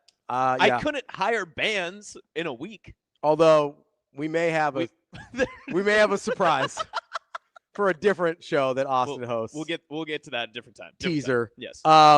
The other ones we will. This is the other option, Dave. Yeah. We're gonna play for right now. We can come up here. I'll leave this out. If you can message me on the DMs on Twitter X at Austin2Jacobsen. DM me, and if you have like a style of song. Yeah, if you have a style of song, if you're like, I want ideas, 80s hair band. Yeah, let us know. I did pitch yesterday. I was working on some Christian jazz ones. Didn't sound as good as I thought it was. I don't know what that means. I was really just putting 2 words together and like, I wonder what would happen. Just like mashups. It was great. All right, so this next one is actually the minute I heard this, I was like, this is it. Yeah, you played this for me. To be fair, the pop emo punk was my idea because I go, hey, and it is very good. It is, and I was like, I basically just wanted to feel like I'm a junior in high school again. Like, take me back, Austin. Yes. And you did a great job. This one you just played for me, and I was like, oh, that's kind of a banger. It hits. So I don't want to build it up too much. Okay, I'll let it roll. Chat, let us know. Start your day with the squad to survive. Ravi, Lulla, and Damon Bennett and Hurrdat Sports live. From Omaha to the nation we thrive. Talking Huskers, Blue Jays, keep the spirit alive. Red runs deep, then Nebraska pride. Cornfields to the skyline where legends reside. Big plays, bold takes, no room to hide. Tune in daily, catch the energy ride. Hurrdat Sports live. Hurrdat Sports live, where the game comes alive. Ravi, Damon on the mic, yeah, they always provide. From Nebraska football to hoops that fly. Omaha's heartbeat, can't just don't deny. Huskers hit the field, black shirts on attack. Memorial roads loud, no holding us back. Korean Blue Jays in the air, no cracks, fast breaks, slam dunks, all nets, all facts. Ravi with the quick wit, Damon with the insight. Morning sports talk, yeah, it's feeling just right. Nebraska roots strong, we're shining so bright. Sip your coffee, tune in, let's ignite. Hurrdat Sports live, where the game comes alive. Ravi, Damon on the mic, yeah, they always provide. From Nebraska football to hoops that fly. Omaha's heartbeat, can't just don't deny. Hurrdat Sports live, where the game comes alive.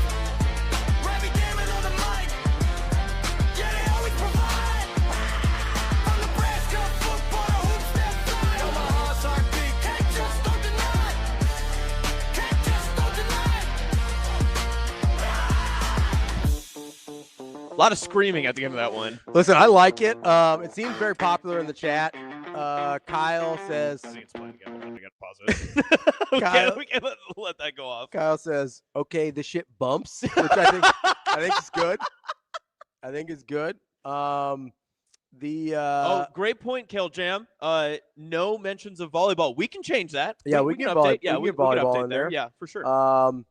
We've got some very positive. Rico, I don't know a lot of words that rhyme with refrigerate, so I don't know if we're gonna fit that in. It needs to be one of those like shout outs, like in the where it does. When he's just screaming. Yeah, well, no, like in the early, like in after the first verse. I can't remember what he says there, but it's sort of. I can pull up the lyrics. You want the lyrics? Yeah, it's sort of just that one line in the middle where, and you can just be like, "And refrigerate your meat." Start your day with the squad. It's a vibe. Ravi, Lulla, and Damon Benning. This is my favorite bit. It's spoken word of songs. Hurrdat Sports live. From Omaha to the nation, we thrive. Talking Huskers, Blue Jays, keep the spirit alive. Refrigerate your meat. Yeah, that's the perfect spot. Yeah, what does it say there instead right now? Nothing. There's nothing. Oh, there's one part. There's a part. So it's after the next verse. They go, red runs deep, that Nebraska pride, cornfields to the skyline where legends reside. Incredible. That's a bar. That's crazy. That's dropping lines right there. Big plays, bold takes, no room to hide. Tune in daily, catch the energy ride. And then he goes, Hurrdat Sports Live. Yeah, so instead of Hurrdat Sports Live, you just be like, and refrigerate your meat.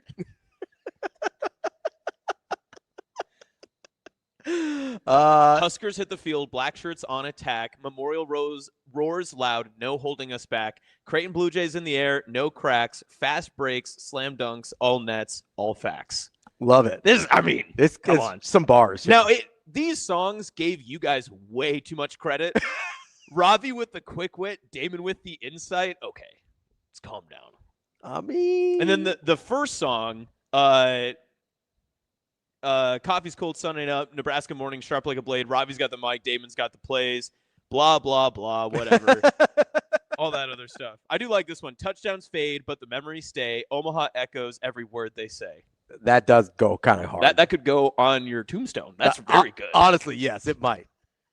You know I'm a big Omaha guy. Big Omaha guy. Big Omaha guy. So what do you prefer right now? Like, obviously, we can keep going through some more options. We had the comment about making sure that we had more volleyball. We could include that in there. But critiques, criticisms, what do you have? Because at the end of the day, so I don't know if we play this for every single show because we could do part of it. It doesn't have to be in its entirety. It could also be a great outro song. Oh, it could be a really good outro song. Yeah. I think I prefer the rap one. Okay. Are you willing to see more options? 100%. Okay. Yes. I could have sat there all day yesterday if I didn't have to go do other stuff. Yeah. I could have sat there all day yesterday and just helped you brainstorm different genres. Yeah, this enveloped my entire Tuesday or Wednesday, whatever day it was. Well spent. Yes. It had to be. I wasn't. No, it was Wednesday. It was Wednesday. It was Wednesday because I was bothering the whole office because I was blaring it on my stereo. It was insane. I'm out of those two. The rap one is my favorite. I think it goes very hard. Okay. I have been in sort of a emo pop punk renaissance myself personally lately in what I've been listening to. Yeah. So that's why that was fresh on the brain. But I think objectively the rap one is better. Okay. And I also always like rap. Like it's kind of a standard. And DJ says they're both good. The actual song is Tragic Kingdom by No Doubt. Check the lyrics. Okay. I guess we'll have to look. I have no idea. I don't listen to a whole lot of No Doubt. So I didn't know No Doubt song about you guys. Well, it does say from Omaha to the nation. So the only one I know from No Doubt is actually not even a No Doubt song, isn't it? No Diggity. That's not No Doubt. That's not No Doubt. That's not Gwen. That's who is that? Shane? Gwen Stefani. No. No Diggity. Who's No Diggity? Is that the group? Something. No. No Diggity's the song. I want to say it's That's something. a good song. It's something. Thank you. Blackstreet and Dr. Dre. I thought I was going to say Blackstreet, but Yeah, it was right on the tip of Shane's tongue. You almost had that. I was going to say Blackstreet, but I was like, if it's a song called No Diggity and it's not Blackstreet and I just say Blackstreet, I'm going to get in trouble here. See, that's why I couldn't say it. No, that's not why you couldn't say it. You just didn't know one, Shane. It's okay. You don't have to know all of them. You've done really good. Todd wants me to try metal gospel. Christian death metal. We'll do what we can, man. We'll do what we can. We'll see what we have. Can we get? Ooh, I like Evan, who we'll talk to. David said Ravi and DB's 90s R&B. 90s R&B would be good. That one might be a little too slow. Yeah.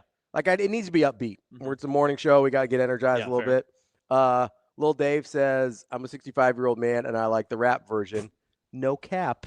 Look at you. Speaking like the youths. No cap. A man from York saying no cap. Mark wants wants a Metallica version. Oh, okay. All right. We can see it in the style of Metallica. Evan, what if I make like Confessions Part 3, but it's Hurrdat Sports Live? Can we do like These are my hot takes. Can we?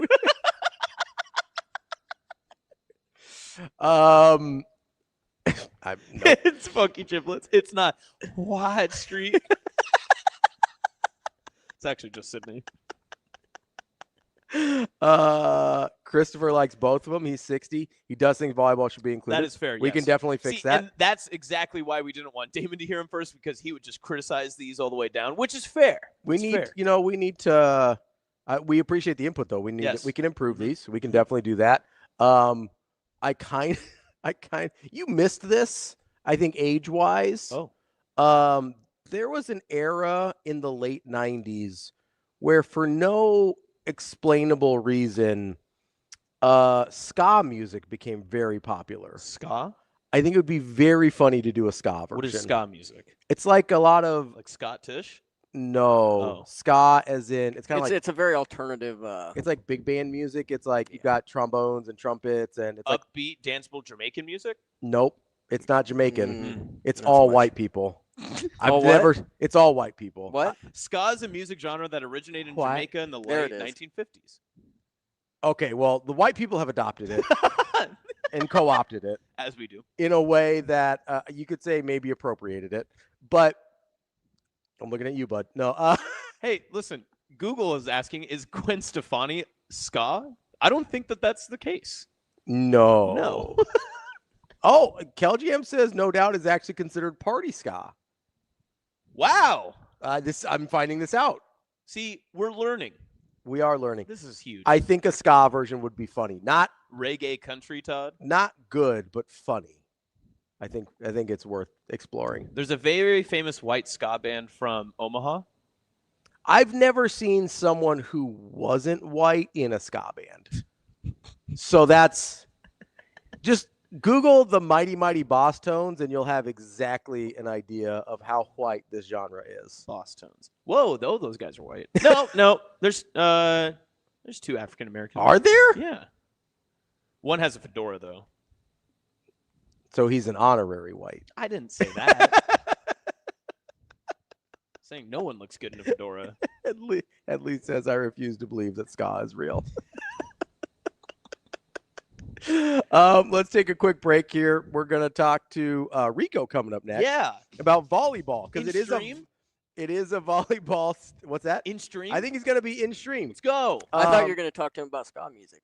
We could. Probably not. Maybe. He probably doesn't remember either. He's a little older than you, but not probably enough. It's a volleyball state. We've got to get to Creighton in the Elite Eight. Yep. Nebraska playing tonight. Yep. Against Kansas. Yep. Creighton's got Kentucky tomorrow. Yep. To go to the Final Four. Yep. You, me, RICO, volleyball, next.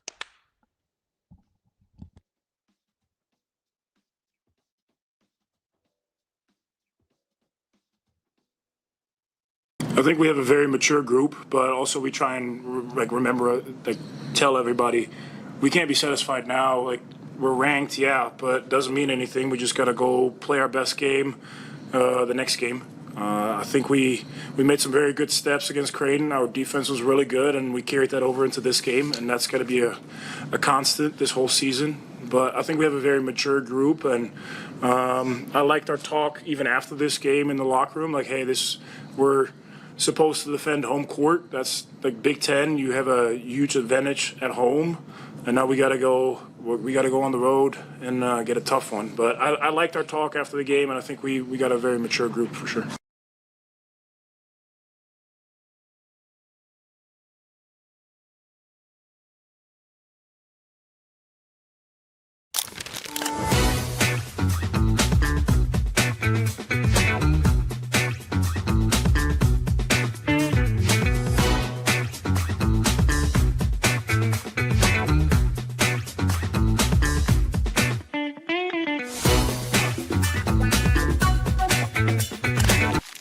Imagine your first dream home and the feeling of walking inside for the first time.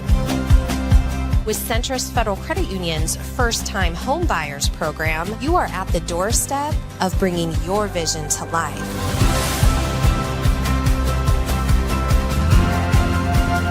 Welcome home. From your neighborhood mortgage experts, Centrist Federal Credit Union. We are where you are.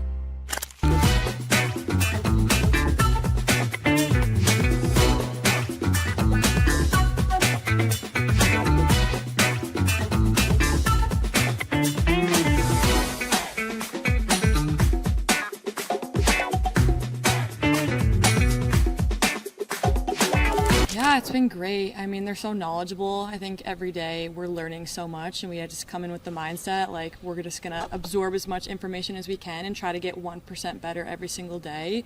And I think like since our first practice, I think this is fifth or sixth practice, we've already gotten better and better and better. So I'm just really excited to see where we're at for our first match in January. I think just like every single drill, we're really breaking things down and going back to the basics and just working on the connections with all our hitters, what tempo, what route, all of that. Defensive systems, offensive systems, just all coming together. And when you have a team that's from a bunch of different programs, everyone's used to different systems. So now we're just trying to get on the same page and be disciplined in that every single day.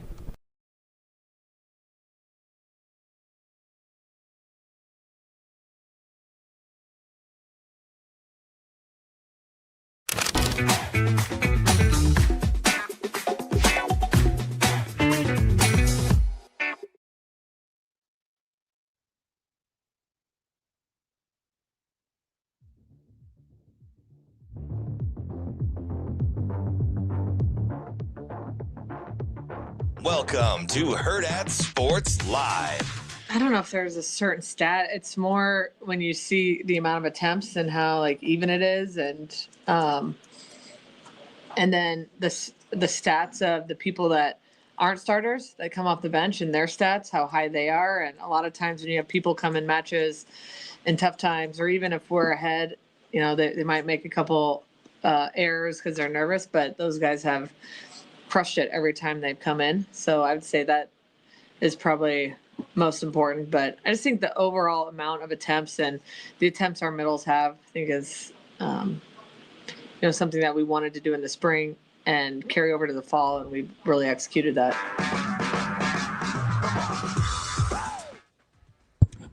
Welcome back, Hurrdat Sports Live, presented by Centris Federal Credit Union. That's Austin. I'm Ravi here at Hurrdat Sports Bar and Grill. We are joined now by Enrique Alvarez-CLARY, affectionately known as RICO. What's up, RICO? Hello, everybody. Hey, RICO, are you trapped in that basement? No, this is just my basement. Oh, it looks very scary back there. You made your lower third wrong. No, I didn't. Yes, you did. No, I didn't. I know what I wanted to do. I know what you wanted me to do. We had agreed to terms. We didn't agree. What were the terms? Ravi, do you know how long we were on the phone last night? Yeah, like an hour. Yeah. I talked to RICO for like 30 minutes on the phone last night. Oh, look at you, big phone boy. Yeah. Then I had to call my friends. He pulled a classic Mike Sutter. He was like, okay, bye. No. My wife was calling me. We had to go pick up the kids. Wow. Okay. Wow. Yeah, I told you. I said, Rachel's calling me. And you're like, oh, bye. You pulled the Mike Sauter. I did pull an. Wow. I did You're pull. like, oh, bye. My bad. RICO. Is there no lighting in that basement either? There's one light. It's right over here. Is it a single light bulb? You don't even have like It is. There's no cover. It's just a light bulb. Very nice. Do you want to look? Hold on. Look at the ceiling of this. It looks like you are. Glad that's There's the light bulb right there. It looks like you're. I thought it was Puerto Rico. Oh, it is Puerto Rico. Yeah, it is Puerto Rico. It is. See? There you go. It looks like someone is being kept in that basement against their will. Yeah, and it's RICO. That's my kids. Wait, hold on. It seems like someone's about to lower a basket with lotion in it to you. Like that's what it seems like. Wow. Wow. That's what it looks. No, this is my office area. The kids' toy room is through the door that there's actually no door. It's an unfinished basement. Fair. Yeah. So it's just through the door, and then that's the toy room for the kids right over there. Fair. Yeah, fair. Well, we're not trapping you, obviously, when we talk Nebraska volleyball because they are unprecedentedly very good. What has changed in your opinion of them from where they were against Kansas State to where they take on the other Kansas team tonight? What has changed in my opinion? Absolutely nothing. They're still a wagon. They are still rolling through teams. And although Matt Ulmer kind of tongue-in-cheek said that the Big Ten was down, I don't believe that, and I understand that he was making a joke since he coached at Oregon last year in the Big Ten, so he had firsthand experience with how great the Big Ten actually is. Nebraska's volleyball team, in my opinion, hasn't changed whatsoever. They are still looking amazing. They have, chinks in their armor, but it doesn't seem like anybody has been able to actually take advantage of them. Kansas State came close and was actually pushing them, which is, something that they do need. Something that they did need to going forward to know that, you're not perfect. There are things that you need to improve on. And hopefully that's something that they'll be able to showcase against a Kansas team that I don't know if people remember this because it's so long ago. They did play 2 spring matches, and Kansas was the first of those spring matches at the Bob. That was not the John Cook Arena yet, I don't believe. So it was still just Bob Devaney Sports Complex. So they did play Kansas in their first spring match, 4 sets. Nebraska won all 4 sets because the teams agreed to play 4 sets. And that was where Nebraska was figuring out their lineups, trying to find out who they were going to play. Campbell, Flynn, and Bergen Riley split reps. Ryan Hunter was the star, and as everybody knows, she hasn't seen any time this season on the court because she's redshirting. So Nebraska has experience with this Kansas team, and they handled them last time. So this Nebraska team for me is gonna keep on rolling. So RICO, let me ask you, because you brought up maybe some slight imperfections in a team that it's very easy to look at and say, oh, they're unbeatable, right? That's not true of any team though, right? Mm-hmm. Like there is, but it's very easy to look at this Nebraska team and look at how the season's gone and think they are invincible. I do think it's important for them to occasionally be reminded that they are capable of bleeding, right? Because that's how you continue to improve and things like that. But if you were in any way concerned about a type of team that could give Nebraska trouble, what would that look like? That is a really good question because they faced damn near every type of team you can face and dominated. They've faced teams with very large front lines. They've faced teams that serve extremely well. They've faced very good offensive teams, very good defensive teams, and they have found a way to get past every single one of them. Teams that have given Nebraska fits in the past, and I think maybe still is probably teams with, I mean, it's weird to say, is more than one option. So not a team like Pitt or a team like Penn State, where they have one person that they go to, it's going to go to them. And although against everyone else, it seems to work out and they get their kills, Nebraska has been able to shut them down the 3 times they faced Penn State twice and Pitt once. The 3 times that they faced kind of options like that, teams with more options than that, like a Kentucky, for example, with a Brooklyn DeLay and an Ava Hudson, those are the ones with 2 terminal outsides or an opposite that kind of give Nebraska fits. Not to say that their block is weak, but there are certain lineups, certain rotations where Nebraska's block isn't the best. And if they end up getting stuck in one of those, then they have themselves some issues. They have shown that they still have problems receiving serves and allowing aces to serves that look like they're going to go out of bounds. They say it's going to go out, it lands in. They've given up more than their share of those. But to me, it's teams with 2 terminal outsides.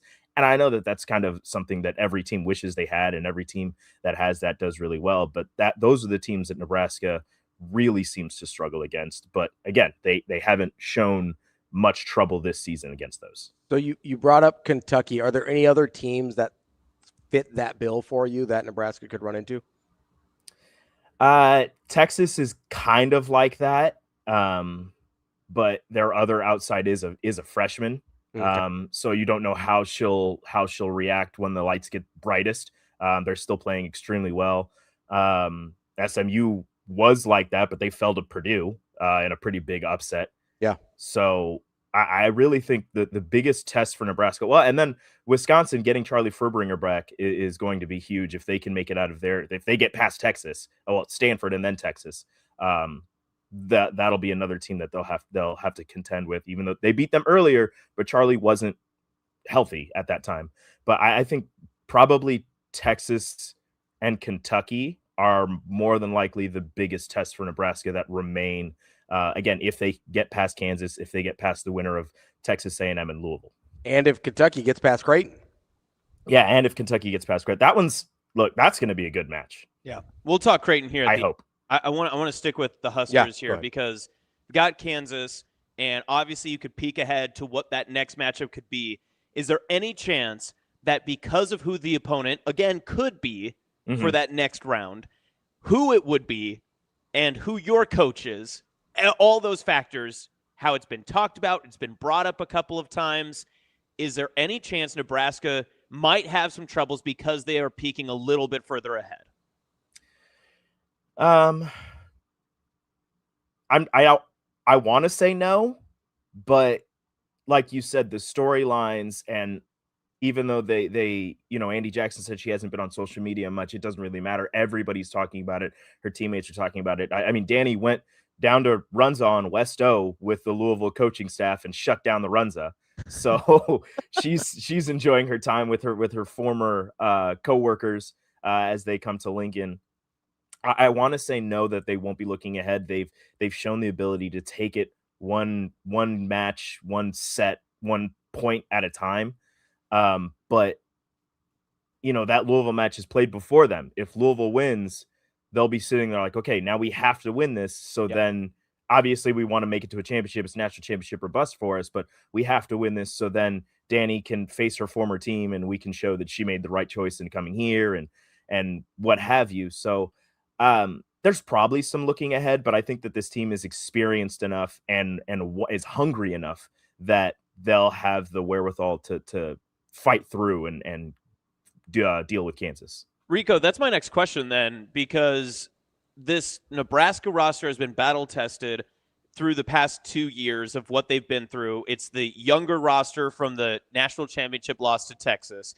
It's the frustration and now revenge tour that they're on after losing the semifinal to Penn State. But you add in the Danny Busboom Kelly factor, who's under more pressure to perform in these, maybe not even next upcoming matches, but through the rest of the tournament, as every win gets more important, as the teams get fewer? Is it DBK that's facing more pressure to say, hey, we're here, I'm here now, I've got to be able to perform, my team has to be able to step up, I've got to make the right decisions in game and such? Or does the team start to feel that pressure because it's the same conversation they're getting themselves into that they've been in the past 2 years? I think it's the team. And more specifically, not to call anybody out, but I'm definitely about to. It's Harper Murray. If people remember, which a lot of people remember, her comments after they lost to Texas in the final her freshman year, what the next 3 years were going to be. She said, we're going to win 3 national championships in a row. Well, that didn't happen last year. There's still a chance to win 2 at least. But I do believe that it's the team, because they've been in this situation the past 2 years. They've been in this situation multiple times since their last national championship. And I understand that, none of these players were on that squad or on those squads. But in these last 3 years, they have shown the ability to run through teams and make it to the Final Four of the national championship. And they've fallen short both years in just heartbreaking fashion, in a crazy sweep down in Tampa to Texas, and then getting reverse swept by a Penn State squad that had beaten them before the tournament started to get a share of the Big Ten title. They're 3-time Big Ten champions. They're working their way to get that national championship. I do believe it's the team that is under a lot more pressure. Danny, in her first year, although they've done an amazing job, I don't think the pressure to win a national championship is quite as heavy in year one. I understand that there's parallels between John Cook's first year and him going undefeated and winning a national championship with Nebraska. But I truly believe that for the women on the team, for the Huskers volleyball team, it's the players that are under the most pressure to finally break through that glass ceiling and get that national championship. Rico, as you let's transition here, unless you have anything on Nebraska. As we transition, they're that good. I mean, yeah. They really are. I mean, you have three contenders for National Player of the Year. In all honesty, Bergen Riley probably has the best chance of winning it of the Nebraska players, but it's more than likely going to go to Olivia Babcock of Pitt for the second year in a row, just because of the ridiculous numbers she's putting up. And I understand that people say, and I say as well, that she takes 1 million swings. Of course, she's going to have that many kills, but she does it with such efficiency, and she does it in a way that the ball's going to her, she's still going to get those kills. It's extremely impressive. She's probably going to win that back-to-back National Player of the Year. But if anybody from Nebraska could take it from her, I do believe Bergen Riley has the best shot. Just the way that she's been able to conduct the offense, has upped her defense, and kind of went from a completely different offensive style from John Cook to Danny Busboom Kelly, in the way that she's setting balls much faster and setting the middle regardless of where she is. Rico, wanted to move on to Creighton here. You mentioned Kentucky as a potential threat to Nebraska stylistically. Ironically enough, the only 2 teams to take more than a set off of Nebraska this year are Creighton and Kentucky, playing tomorrow for a shot at the Final Four. Let's start with the Creighton part of this. How much, and I know you follow Nebraska much more closely than Creighton just because of where your duties are assigned, but how much have you seen them grow from the start of the year where, they put themselves in a position to play every top team in the country, whether it's Penn State, Texas, Kansas, USC, Louisville, they played everybody they possibly could to try and get themselves ready for this moment. How have you seen them grow from early in the year, where the only win they really got there against those top teams was against Kansas, to now where they have the nation's 3rd longest winning streak? To say that at the beginning of the season, they had to schedule those hard games because they play in a Big East that they've dominated for so long. Yeah, that they needed those games in order to host in the first 2 rounds, which they did, and they got through that. But it was also great for them because they were able to see where their flaws were, what the problems with their team was, how their team was constructed, and what they might need to change, who might need to step up, and what they might need to do just a little bit better. And I think that they've done a great job in going from those first few games where, they started the season, what was it? give me 1 second while I find this. They started the season. So they win 1-2 after their first 3 matches with the 1 win against Kansas. They get swept by Penn State. They get swept by Texas. And people are like, oh my gosh, like Creighton started the year as a top 15 team. Are they not going to be any good? But I mean, they played number 2 Penn State, number 5 Texas. Like it was kind of expect you're playing the defending national champions and a team that was national champions 2 years ago. But at the time, get much pushed, different Penn State team too. Oh yeah, much different. I mean, they actually had a setter. I'm told that helps. It does help when your All-American wants to play for you. So. Yeah, I mean, kind of crazy. Weird how that works. But Creighton's ability to bounce back from that and to, you're hearing the whispers of like, oh my gosh, like is Brian Rosen actually a good coach and whatever. You go and you beat a Kansas team that is in the Sweet 16. Like it's a really good Kansas team. Granted, that was also a very different Kansas team as they were welcoming in a new head coach as well. But Creighton's path to where they are now has been not the smoothest until they started Big East play, but I love how they've improved upon everything, especially their play at the net. They might not have the largest front in college volleyball, but the way that Kiara Reinhart can get her hands up and block damn near everything has been extremely impressive. And Ava Martin's rise from All-American to, I don't even know if there's another step above All-American, but she's been fantastic this season as well. Has been amazing for Creighton. And those two really have been carrying a lot of water for this Blue Jays team. So in that match yesterday against Arizona State, I don't know how much you were able to watch. It was a midday broadcast on ESPN2, which it felt like the broadcasters were asleep at the wheel of that one. That was there was a pretty heavy Arizona State. They didn't even talk. I don't even know if they knew who Brian Rosen was. if they put a lineup of the coaches of all of them available, I don't know if they would have been like, Brian Rosen, are you the third on the left? I don't know. But that broadcast was expecting Arizona State to win. Yes, 1,000,000%. I mean, they're gonna have to dump out half of their Arizona State content that they recorded. They're like, oh goodness gracious, we have so much Sun Devils content. What are we gonna do with this? So many packages we made for that. But on that same note, what do the weapons kind of line up? Because you talked about how good Kentucky is. They handle Cal Poly, and Cal Poly had been kind of the upset team of the tournament so far. With where Kentucky is in terms of their talent, how battle tested they have been because they themselves kind of put themselves through a ringer. The SEC was up a notch this season as well. Can Creighton go basically for offensive weapon against offensive weapon with Kentucky, or is there a different style that they need to attack this matchup if they want to move into the Final Four? What Creighton needs to do against Kentucky is what they do every year against Nebraska, except they actually need to come out with the win. The way that they play Nebraska, the way Kentucky plays and the way Nebraska plays are pretty similar. And you kind of get that because Craig Skinner is a disciple of John. He comes off the John Cook coaching tree. And, being down there playing Louisville quite often with that rivalry, Danny Busboom Kelly and Craig Skinner played each other quite a bit. They know each other. They have similar styles. And for that reason, I think if Creighton is able to channel some of the energy and some of the fight that they get every year when they play Nebraska, and like you said, one of the few teams to take multiple sets off of the Cornhuskers this year was Creighton and was Kentucky.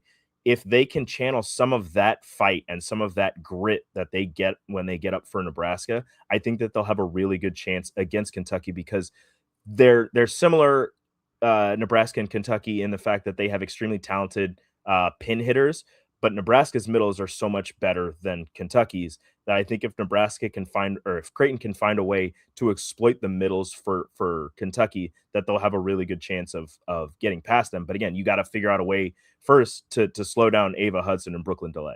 How big is it that Creighton has played in multiple venues, different venues, and even you can't give them credit for playing at the Bob because that match was played at CHI, but those neutral site courts, even though you're on the road, it is at Kentucky. Does it give them an advantage being at an unfamiliar place, already having a game under their belt to get ready for this, but also just kind of adjusting how the hitters need to get their perception and how Mater is going to set them? Does that bleed into this game? Just any sort of comfortability when you've had the ability to travel and see a lot of different venues? I believe so. I've heard from setters in the past that when you're looking up and you're trying to set the ball, the lighting in the arena is something that they struggle with sometimes. So the ability to be there, to practice, to already have a match in that venue, and to have a match in multiple different venues where you've had to adjust to lighting, you've had to adjust to, the different angles of maybe some windows or what have you, or just how close the crowd is, how loud the crowd is. I think that really helps Creighton in the way that they'll be able to they won't struggle as much even though it's at Kentucky's arena. Rico, great stuff as always. We appreciate your volleyball expertise. And I wouldn't call it expertise. Damon's wondering why you're allowed to join your own show. Do you have a comment?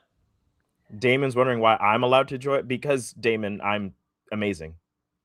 I replied to him, yeah, it's not like he's ever done that. Yeah, see, that was the right answer. Yeah. Sorry, dude.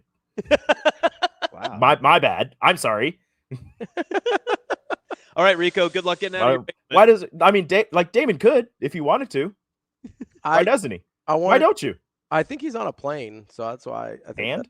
Well, they have the technology. Yeah, but he's notably had technology issues on planes. So yeah, you're right. I wonder if how was he able to find out the hotspot to chime in? Yeah, does he have like a traveling Cal Crooks with him to be able to help him out? I mean, I think Benny Mack would be the play there for his technology issues, but I don't know if he does or not. Yeah, he might have figured this one out on his own. Did he have to put on his glasses to type the message, or? I mean, maybe. Was it the binoculars? I'm not gonna. I can't read. All right, Rico, enjoy your basement. I will. It's great down here.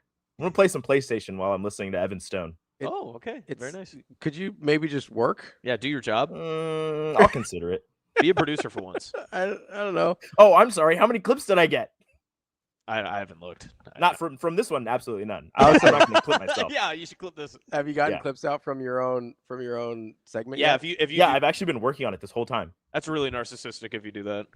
Literally, the entire segment is clipped. Thank you. What was the best quote that I had earlier? Yeah. Let me go back and look. Hold on. Let me listen to myself. What did Rico say today?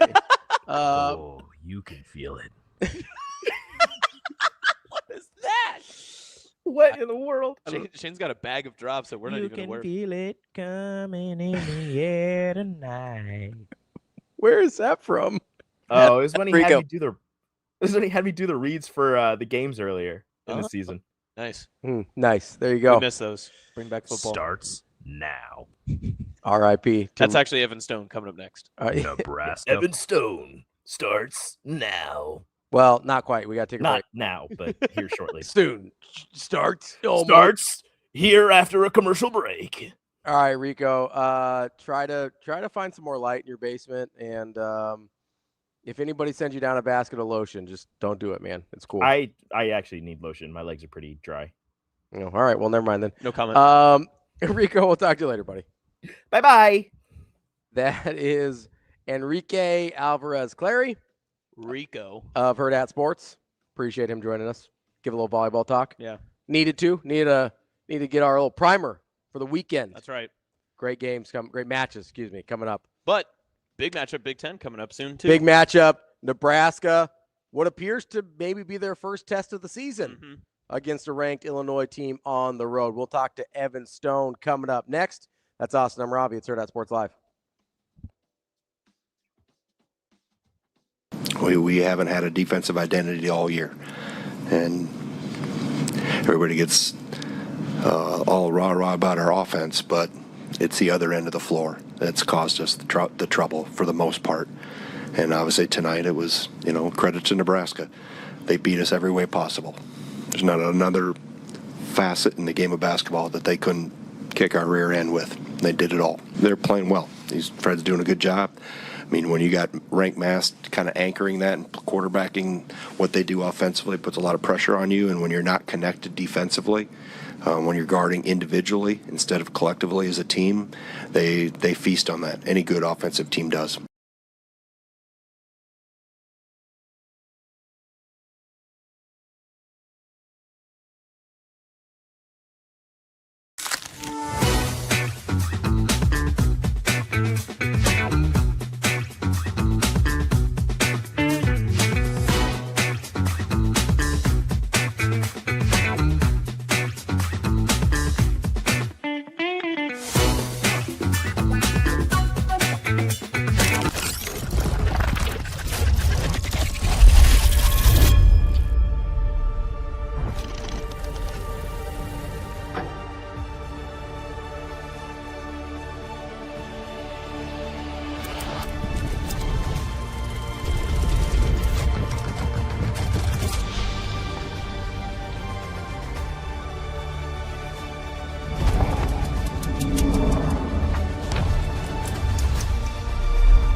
We haven't had a defensive identity all year. And everybody gets all rah-rah about our offense, but it's the other end of the floor that's caused us the trouble for the most part. And obviously tonight it was, credit to Nebraska. They beat us every way possible.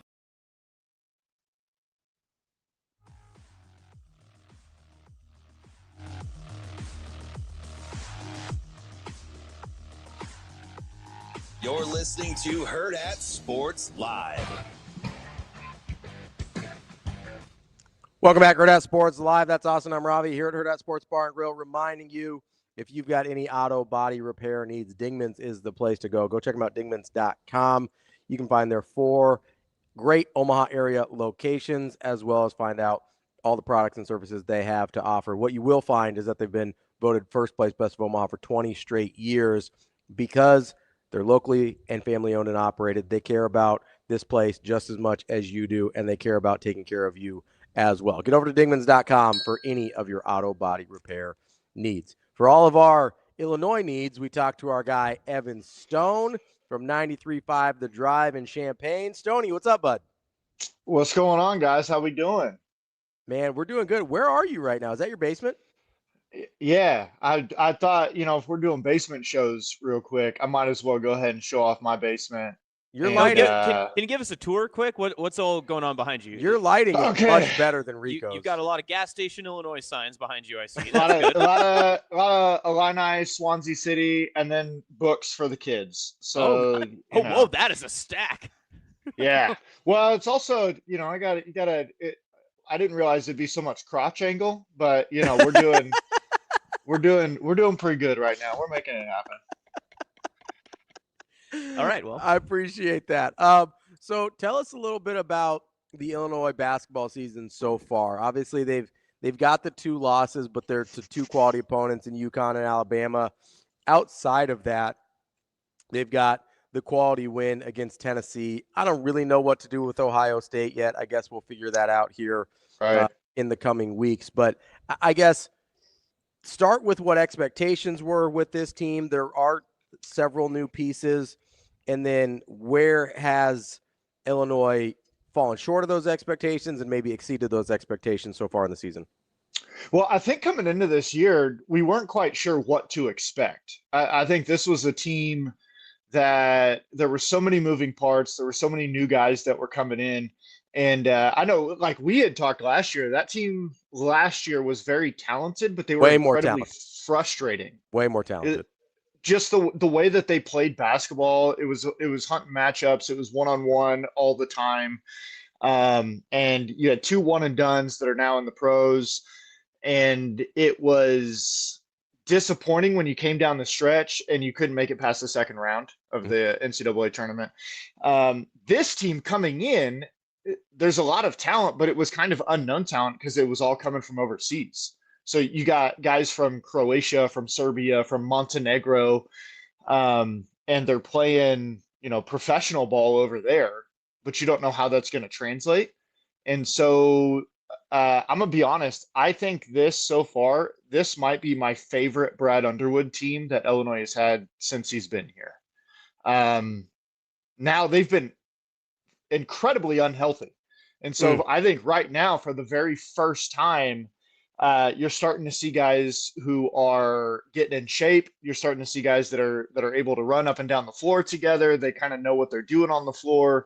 And so I think when they went into the Texas Tech game, which was, 3 weeks ago or whatever, they had not had a single practice with every single body yet up till that point. And so now they're starting to get into it. They're starting to get a run, and they're a lot of fun to watch. So as you kind of look at this team, you mentioned they're finally starting to get healthy. Actually, before we get to that, I have to ask, where did all of, like, is there a connection between Brad Underwood and like Eastern Europe? Like, how did this all happen? It sort of just seemed in the last 2 years where it was just like all of a sudden you have this influx from the Balkans. Like, was it just a philosophy shift to be like, hey, now that we can get some of these pro guys over here, we think this is sort of like a market inefficiency? Like, how did this happen? Because Illinois seems to have exploited this more than anyone else. Yeah, it was actually a joke a while back because we have an assistant coach, Jeff Alexander, who he wasn't necessarily pulling in the I don't know, the local kids, as we like to call our 50 continental states, but he would travel overseas all the time. We'd be like, well, just send Jeff on a vacation over to Europe and see what happens, and he had a pretty dope recruiting profile, and all of a sudden you started seeing one or two start to come over, and they were kind of bench guys.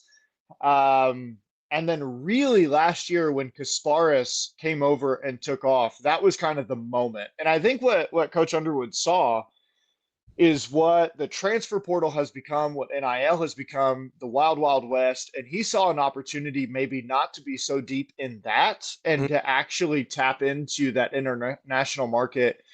We're on it. If we're going to be real, you see a couple of guys on our team like David Merkovich, who doesn't necessarily care about the huge NIL dollars. Mihailo Petrovic doesn't necessarily care about the huge NIL dollars.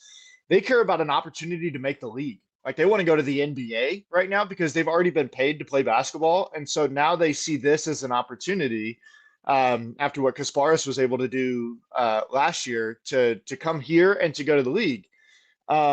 And so, yeah, we've had a lot of fun. I don't know if you've seen all the edits of Underwood in his tracksuit and cigarette hanging out of his mouth and ready to fight people in an alley. It's incredible. It's awesome. The Balkan Brutes is what we call them because we got, two Ivasiches, Petrovic, Mihailovic, it's just Stojakovic. Don't forget about Stojakovic. Yeah, is the pronunciation guide like the thickest part of the handbook that they hand media when you enter the arena every time? Well, they had an incredible social media hit where all the guys are walking by and they're teaching you how to say their name. And then Ty Rogers walks on the camera and he's like, "It's Ty." Ty Rogers. And so, yeah, it helps that they all end the same. And so that makes it decently simple. So as you kind of move forward and looking at this Nebraska game, I know we talked a little bit on your show yesterday about this Nebraska-Illinois matchup, but how much Nebraska have you been able to see this year? Because this is, I think I said it yesterday, this is, I think, the most enjoyable Nebraska team to watch maybe of my lifetime. Yeah, I watched the Wisconsin game start to finish live. And I don't think Wisconsin is a very good basketball team, but they are not 30 points worse than Nebraska. Like Nebraska showed up and just, told them to bite the curb, and it was intense. And as your guy from Turkey, you got a little international flavor as well. He's bleeding from every orifice of his face and he's pumping the crowd up. I mean, that was a moment that was so un-Nebraska ball that even I was like, all right, I'm kind of in. Like this is kind of awesome. So I watched Wisconsin. I watched the Creighton game. Obviously two great performances for them. I'm excited to see what this team does, Nebraska, when, as you said, kind of faces their first real test. And I think that's what tomorrow's going to be for. What have you seen from Nebraska that you think might give Illinois a little bit of trouble? Well, Rink Mast is a dude.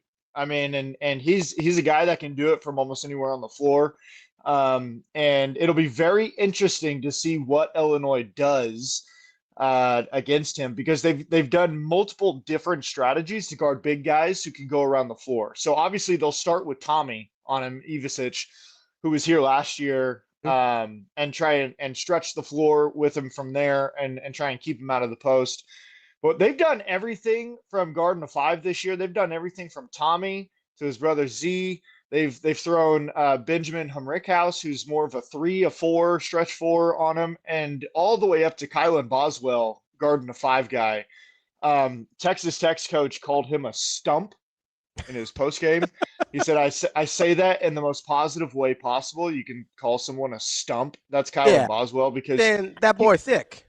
Yeah, he's a middle linebacker. Like he's 6'1", and he's just thick. He's a stump, and so they'll put him on the 5 guy and just push him out of the post. and frustrate him. So I think it's going to be interesting to see how they attack Rink Mast, what they let him do. Are they going to let him get his and just shut everyone else down, which is kind of was their strategy against Ohio State and Bruce Thornton this past weekend. But that's the guy that worries me. But other than that, I'm not worried. So you mentioned Kylan Boswell there for a second, and I know it's weird to say about a guy that I believe leads your team in scoring. Him and he's right there. There's another guy at 15 points a game too. Stojakovic. Yeah. So like it's weird to say this about a guy that leads your team in scoring, but he sort of feels like the X factor a little bit for Illinois, where like it seems like there's more variance in his game maybe than there are with other guys, and what maybe you get from him from efficiency and consistency on a night-to-night basis. Like how early do you know if it's going to be a night where he can kind of dominate and be that guy that can kind of carry the team a little bit versus a game where maybe his shot selection is a little bit more erratic and things like that? And how does Illinois overcome that if they get the second version of him? Yeah, well, I would say this. I think this year, Kylan has had maybe his best shot selection of any year of his career. I mean, just the way that he doesn't have to be the guy that goes out and get his, which is what he's had to be in the past. What you'll see typically is in the first couple of minutes of the game, Kylan is facilitating and trying to get other guys shots. We're trying to see what happens. If you get the Kylan Boswell who's attacking the rim, you've got the good Kylan Boswell. 100%. If he's getting to the hole, if he's got his head he's putting his chin on the rim, you got the good Kylan, who I'm not going to be terribly worried about. If you got a Kylan who's chucking step back threes, you got the bad Kylan, which we have not seen so far this year. Which has been very encouraging. But then on the flip side, you look at this game on Tuesday against Ohio State, and Kylan Boswell and Tommy Ivicic are your veterans. Those are your kind of top guys. And they went combined 11 points, 3 for 13 shooting, 2 for 8 from 3. I think it was 3 rebounds. And you win comfortably at Ohio State because you've got a guy like Keaton Wagler, who's a true freshman, a real true freshman out of Kansas, who's an absolute stud and went off for 23 points. Andre Stojakovic can get 15. He's actually still yet to play his best game. And so you got all these other guys that Kylan can now kind of take some pressure off of himself, not take bad shots, because anybody on the floor can hit a shot. So, Evan, I want to switch gears here a little bit with you before we let you go. I know you're a huge college football fan. We talk college football all the time. What do you make of the potential coaching candidates at Michigan now that we've seen the Sherrone Moore thing play out? And can you believe that after all of the nonsense, which is even more than I realize, and nonsense is probably not a strong enough word, I just don't know what else to call it. I guess cancerous like crap that their AD has allowed to go on under his watch. Like what is that job to you now, and who do you even look at as possible candidates? Like at this point, if they hired Art Briles, I'd be like, that checks out. I don't know. What's Jerry Sandusky doing right now? It's crazy. I think that job right now, I'm waiting for the 50 Cent documentary to come out about what's happening in Michigan. God, biggest? Oh, Ryan Day could produce this. That'd be great. Yeah, I mean that'd be crazy. I think that job right now, Michigan football is always going to be a great job. It's always going to be one of the top jobs in college football. But that job with Ward Manuel as the AD is incredibly tarnished right now. If I'm a head coach and Ward Manuel is going to be the one hiring me, I don't know if I'm necessarily chasing that job. How he has a job right now is unbelievable, incredibly insane. Like I don't know what's happening in Ann Arbor. But I know the normal names that have been thrown out there: DeBoer, Jed Fish. I think it would be absolutely hilarious if Matt Campbell went to Michigan, because Penn State does not deserve him. And that kind of under the radar been his dream job forever. And so I think he also, though, probably knew this was probably coming and was like, I'm not going to touch that with the 10-foot pole because he's a good man. Kurt Signetti would be awesome at Michigan because screw Indiana. And so I don't know what they do here. I don't know. They're in danger zone of going that Penn State route where nobody wants to touch the job because of the toxicity that's around it right now. I threw out 2 names earlier that I think make sense because they're desperate, both Michigan and these coaching candidates. I look at Brian Kelly and Jimbo Fisher and think of those are names of a scale that Michigan would probably be able to talk themselves into, but also guys that are desperate enough to take on the toxicity that exists around that program to get to that level again. Yeah, I think they both suck as coaches, but so I'm okay with that. They can go to Michigan. I think honestly, I think the grand slam hire that Michigan would get right now is Marcus Freeman. Like if they could grab Marcus Freeman out of Notre Dame, which I doubt he would 0% chance. But that's the dude that they need to chase after and say, listen, you can go 10-2 at Notre Dame and not make the playoff. Or you can come here and get $1 billion and run Michigan. Yeah, I don't think there's any chance. Yeah, see, the difference, though, is that Marcus Freeman's like an actual thinking human being and has like emotion. Yeah. Where Brian Kelly would say, $1 billion? I don't care how people are treated. I'm good for that. Like Marcus Freeman cares what other people feel, so... Yeah, I can't wait to hear Brian Kelly's Michigan accent. Yeah, he's going to come out talking like a Youper. He's going to forget his accent. Also, here. Brian Kelly, like, sort of indirectly killed a guy at Notre Dame. So, like, you know, like, he seems like a guy that would take the job. That's all I'm going to say. Yeah, if I'm a Michigan fan, I mean, first of all, that sucks. But second of all, like what would you want? I want Ward Manuel gone. Like that's the ultimate top billing thing. Like I don't want him touching this hire whatsoever. Yeah. Now I will say Sherrone Moore never felt like more than a placeholder.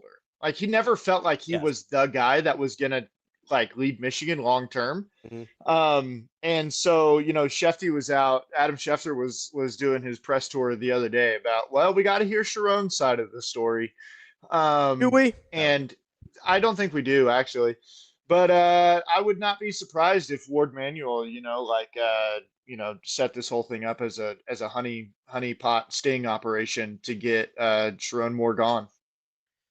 Man, that is wild. That's Evan Stone. What a way to end. You're like, let's not touch that. Let's get out of this. I have no further comments. Where can people find you, Evan? You can find me on the gram at the Evan Stone, as you see on the bottom of the. Oh, you put a college pastor on there? Well, I've said some things. Yeah, it didn't look great for the lower third for some of the comments. It's fine. He's good. Oh, you know, it's I'm a real human. So that's it. There's nowhere else you can find me. I'm not anywhere cool. Well, I mean, they can find you on 93.5 every day. Yeah, it says that. All right. College pastor to the crotch shot.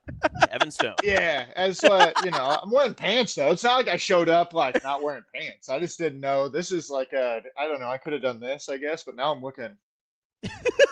You got games? Now you look Now you look like somebody. This feels like how DB would do if DB was doing kind of like a phone video interview. It'd be like.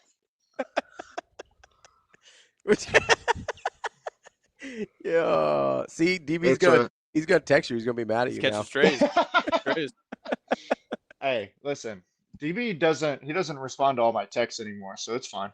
Yeah, I mean, you don't even work for him. Welcome to the club, man. That's just how I feel no sympathy for you. Sorry. Yeah. I'm surprised he was returning him as much as he was before. Well, hey, we were buds for a while. I hit him up with Neal Street Blues, and he was enjoying that. And then I got to give him a new recommendation, I guess.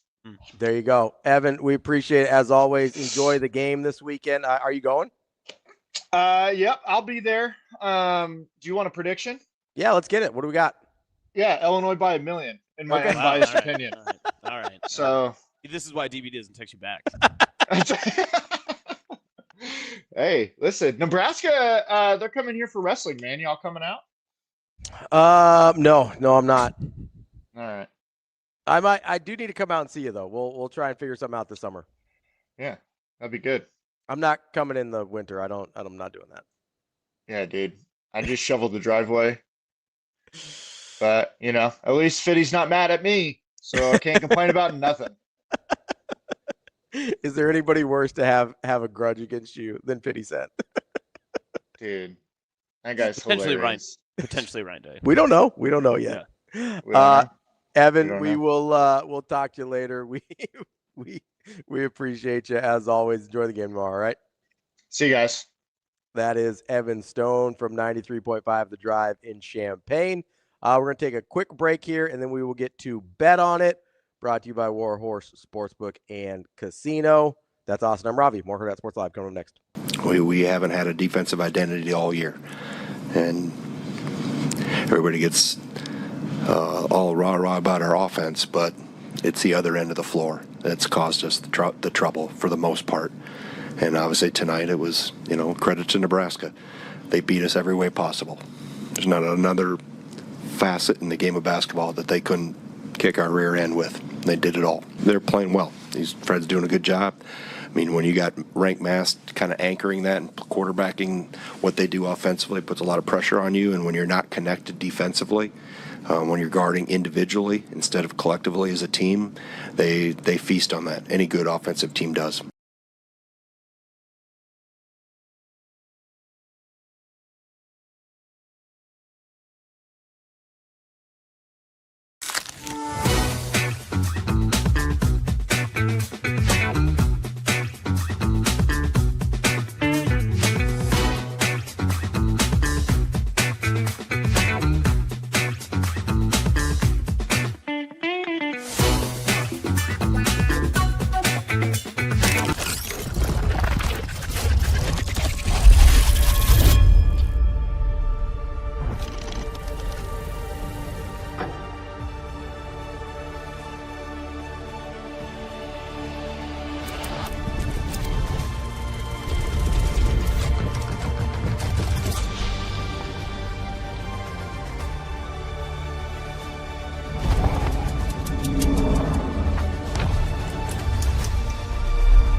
I had a really great year last year and was just kind of looking for some different opportunities this year.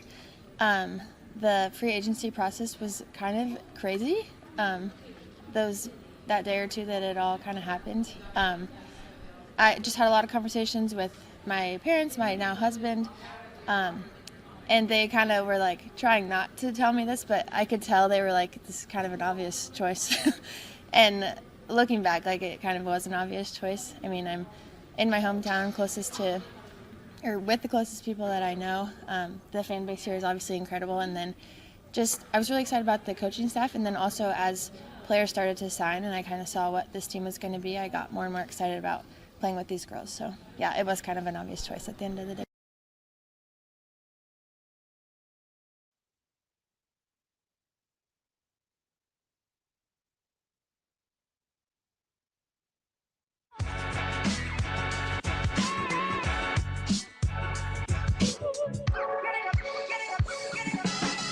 You're listening to Hurrdat Sports Live.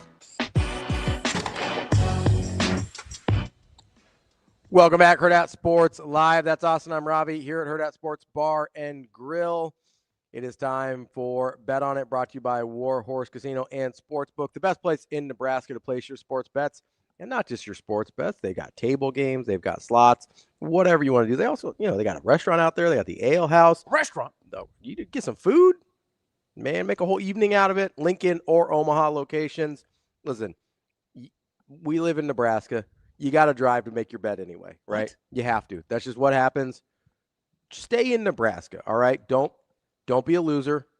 Don't send your money to Iowa. Keep your money right here. Go to Warhorse Casino and Sportsbook. Download their app as well. They've already taken so much from us. They have. They've taken too much from us. Do not give them more. You keep your money right here in Nebraska. It is time for Bet On It. We've got bowl games this weekend, Austin. Oh, really? We have bowl games this weekend. Oh, that's surprising. We also have Army-Navy. One of my favorite games of the year, Army and Navy. Army is a 6-point dog to Navy coming into this one. Austin, who do you like? This is my favorite tradition in sports. Army-Navy game? Army-Navy. The uniforms are always on point. Every year that I've been able and eligible as a rightful citizen of these United States to bet between the men and women who fight for our country and who will win, I always bet the tie to see how long it'll go. You bet a tie? Every year. The odds are insane because, as you know, college football does not really go to ties very often. But I don't want to play a favorite. I don't want that to come back and bite me eventually. Is there even a way? They have to call the game, is what they have to I would say, you have to just, both teams have to agree to say we are done. It's like plus 21,000 or something like that. The last I saw.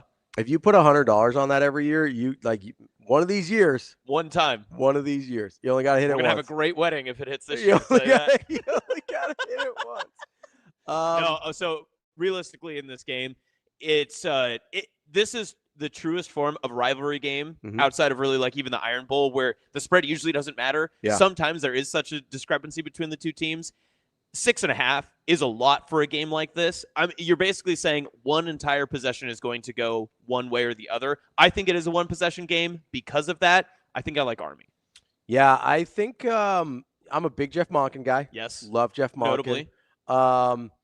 I think I'm going to go Army in this one as well. I think maybe they pull the upset over 9-2 Navy. I'm going with the Army. Can Navy still make the playoff if they win? They'd be a 10-2 team. It is a travesty. What are we even doing in the sport if Navy doesn't make the playoff at 10-2? They're not in the conversation. That's what you sound like, Texas. You sound stupid. Navy did not lose to Florida, though. Famously. Yeah. They did not. Let's move on to. Say, I know what. Let's have a committee. Famously. Good point. Mike Leach, RIP. Pour one out for my guy.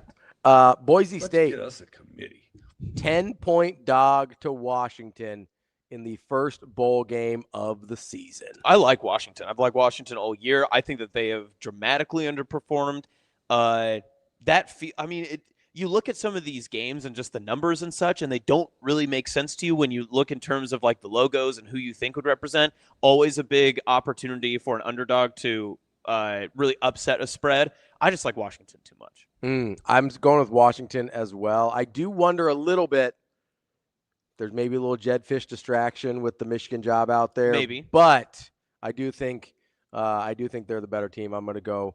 Honestly, bowl games are such a crapshoot. I'm going to bet on them because it's what I do. Yes. But they're such a crapshoot just because of late opt-outs, things like that. And honestly, just trying to identify motivation in these games is almost impossible. Even individual player, like you said, just like individual player motivations, because we saw last year with, was it Miami and Ward, that he left the game halfway through the game. At halftime. And that changes dramatically how you would bet that game if you knew that going in. Or if you knew the motivations of Nebraska and Ramir Johnson going in. Yes. Totally different thing there, right? So I do think it's super interesting. And I would say, don't bet on bowl games with money that you're not okay just flushing down the toilet, because it really is a crap. As I just said, I bet for a tie.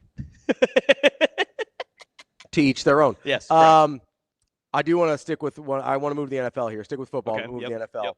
I want to start with your Thank you Carolina Panthers, because you forgot NFC South leading Carolina Panthers. You can thank the Falcons for that. And the Panthers, they win. Sure. But wow. They've been much better this year than I think anyone anticipated, including yourself. I bet them to win the NFC South every year. You also bet Army and Navy to tie every year. I don't think your betting history is a good indication of what you believe will actually happen. Fair. Super weird line this week, though. Yes. Just a 2.5-point favorite at the dreadful New Orleans Saints. What's happening here? NFC South's always weird. Carolina's already lost at home to New Orleans earlier this season. We are due for a Bryce Young game. We are due. How does that go? Okay. Like it's not going to – there's always a game. There's 3 forms of Bryce Young. There's one where he balls out, throws for 400 yards and like 5 touchdowns. There's another where he can't get to 100 yards and doesn't throw an interception. Or he throws a couple of interceptions but then plays well in the second half. You're like, okay, that was Bryce Young. I think we're probably in the middle tier. The turnovers will probably hurt you, especially if they're early. But Carolina is just a better team, and this game matters much more than it did back in September when they lost. I think that Carolina should be able to handle this. They're a much different team than what they were. Also, Rico Dowdle, 71 rushing yards away from 1,000 on the season. He'd be the first undrafted free agent to go back-to-back years with 2 different franchises. Nice. To be able to get 1,000 rushing yards. I have to go Carolina, and I would take Dowdle's over in rushing yards. So this is super weird here because all the motivation should be with the Panthers, right? Yes. Like they have a legitimate opportunity to win their division. Yeah. We're coming down the stretch here. Like they need these games. They have to get these. And the Saints should be motivated to lose. Yes. That's why the line makes absolutely no sense whatsoever. I'm going to pull a DB here that makes me nervous. I'm going with the Saints because the line makes no sense. And I can't argue that. I have to convince myself that that 2.5 is just, they're just trying to make things interesting. But Vegas always knows. It makes zero sense considering what the motivations of the two teams are at this point in the season. All right. 2 teams that are still motivated to try and make something of their seasons in a real sense and not in a tanking get pick sense like the Saints are. The Lions and the Rams. I think this might be my favorite game of the weekend. Maybe. I don't know. Packers-Broncos is up there as well. This one has the most stakes to me because it either proves the Rams are the best team, and not just the NFC, but maybe the NFL, or it might put the Lions in such a spot that they can't dig themselves out of. Because the NFC is so tight, you cannot lose like games to other teams that have either beaten or played. And we are getting into a point when not even multiple, everyone has multiple losses, but you look at the 5-6 loss teams that are going to be fighting. Especially in the NFC. 10-7 is not going to get you in. Especially in the NFC, it's starting to get pretty dicey there. Yeah. The Lions are 6-point dogs at the Rams. Matthew Stafford has absolutely balled out this year. I think I need to go Lions here, though. I think they need this one more. And I like the Dan Campbell factor, knowing that he will always go for extra points, probably when needed. Not in the terms of like he's going to kick a field goal to cover a spread by any means, but there are going to be chances late in the game if they're down. Even if they're down big, they're going to be going for it, rushing for touchdowns, trying to make it as close a game as possible to give themselves any sort of a chance. Onside kicks, weird stuff. I would lean toward Lions if it gets weird. All right, we'll run through these last 3 real quick here. Packers, 2.5-point favorites on the road at the Broncos. These are 2 teams I don't really believe in either of them strongly. Like I get sort of not ick, but just hesitation from both of them. I think I got to go Broncos on the road here as 2.5-point home dog, or Broncos at home here as 2.5-point dogs at home. I cannot bet for the Broncos. I agree with all of your logic. The Packers are confusing to me as well. I don't think they really know what their true identity as a team is. Yeah. It is Toyota-thon, though, so Jordan Love is going to ball out, and you have to lean that. I guess you have to technically kind of lean towards the Packers, but the Broncos defense is also good enough that Bo Nix is just – he can do whatever. The Broncos defense will always keep them in the game. Yeah.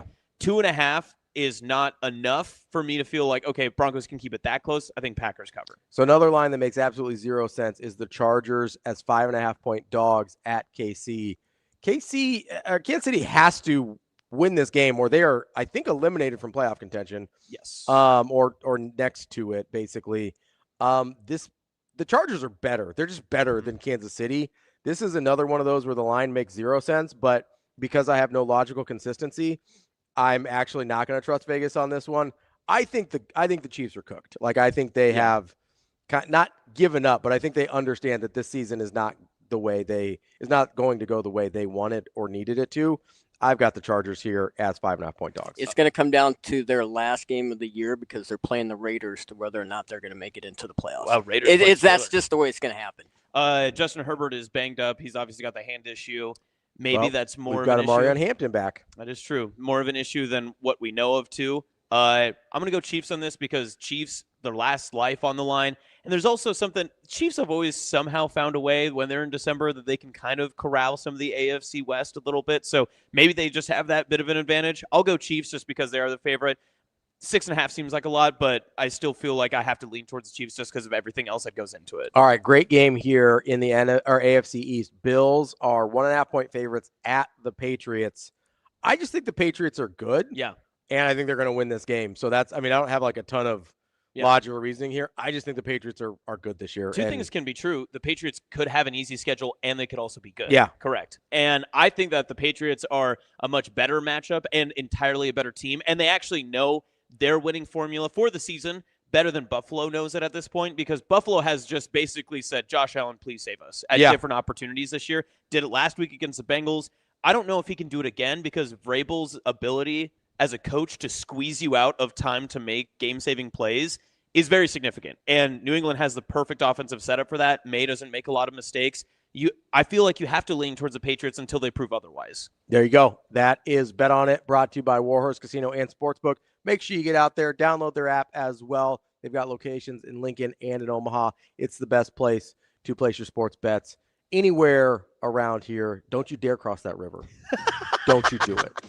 Also, always good to threaten your fans. Shout out to all of us who stood by and kept starting Kyle Pitts every week.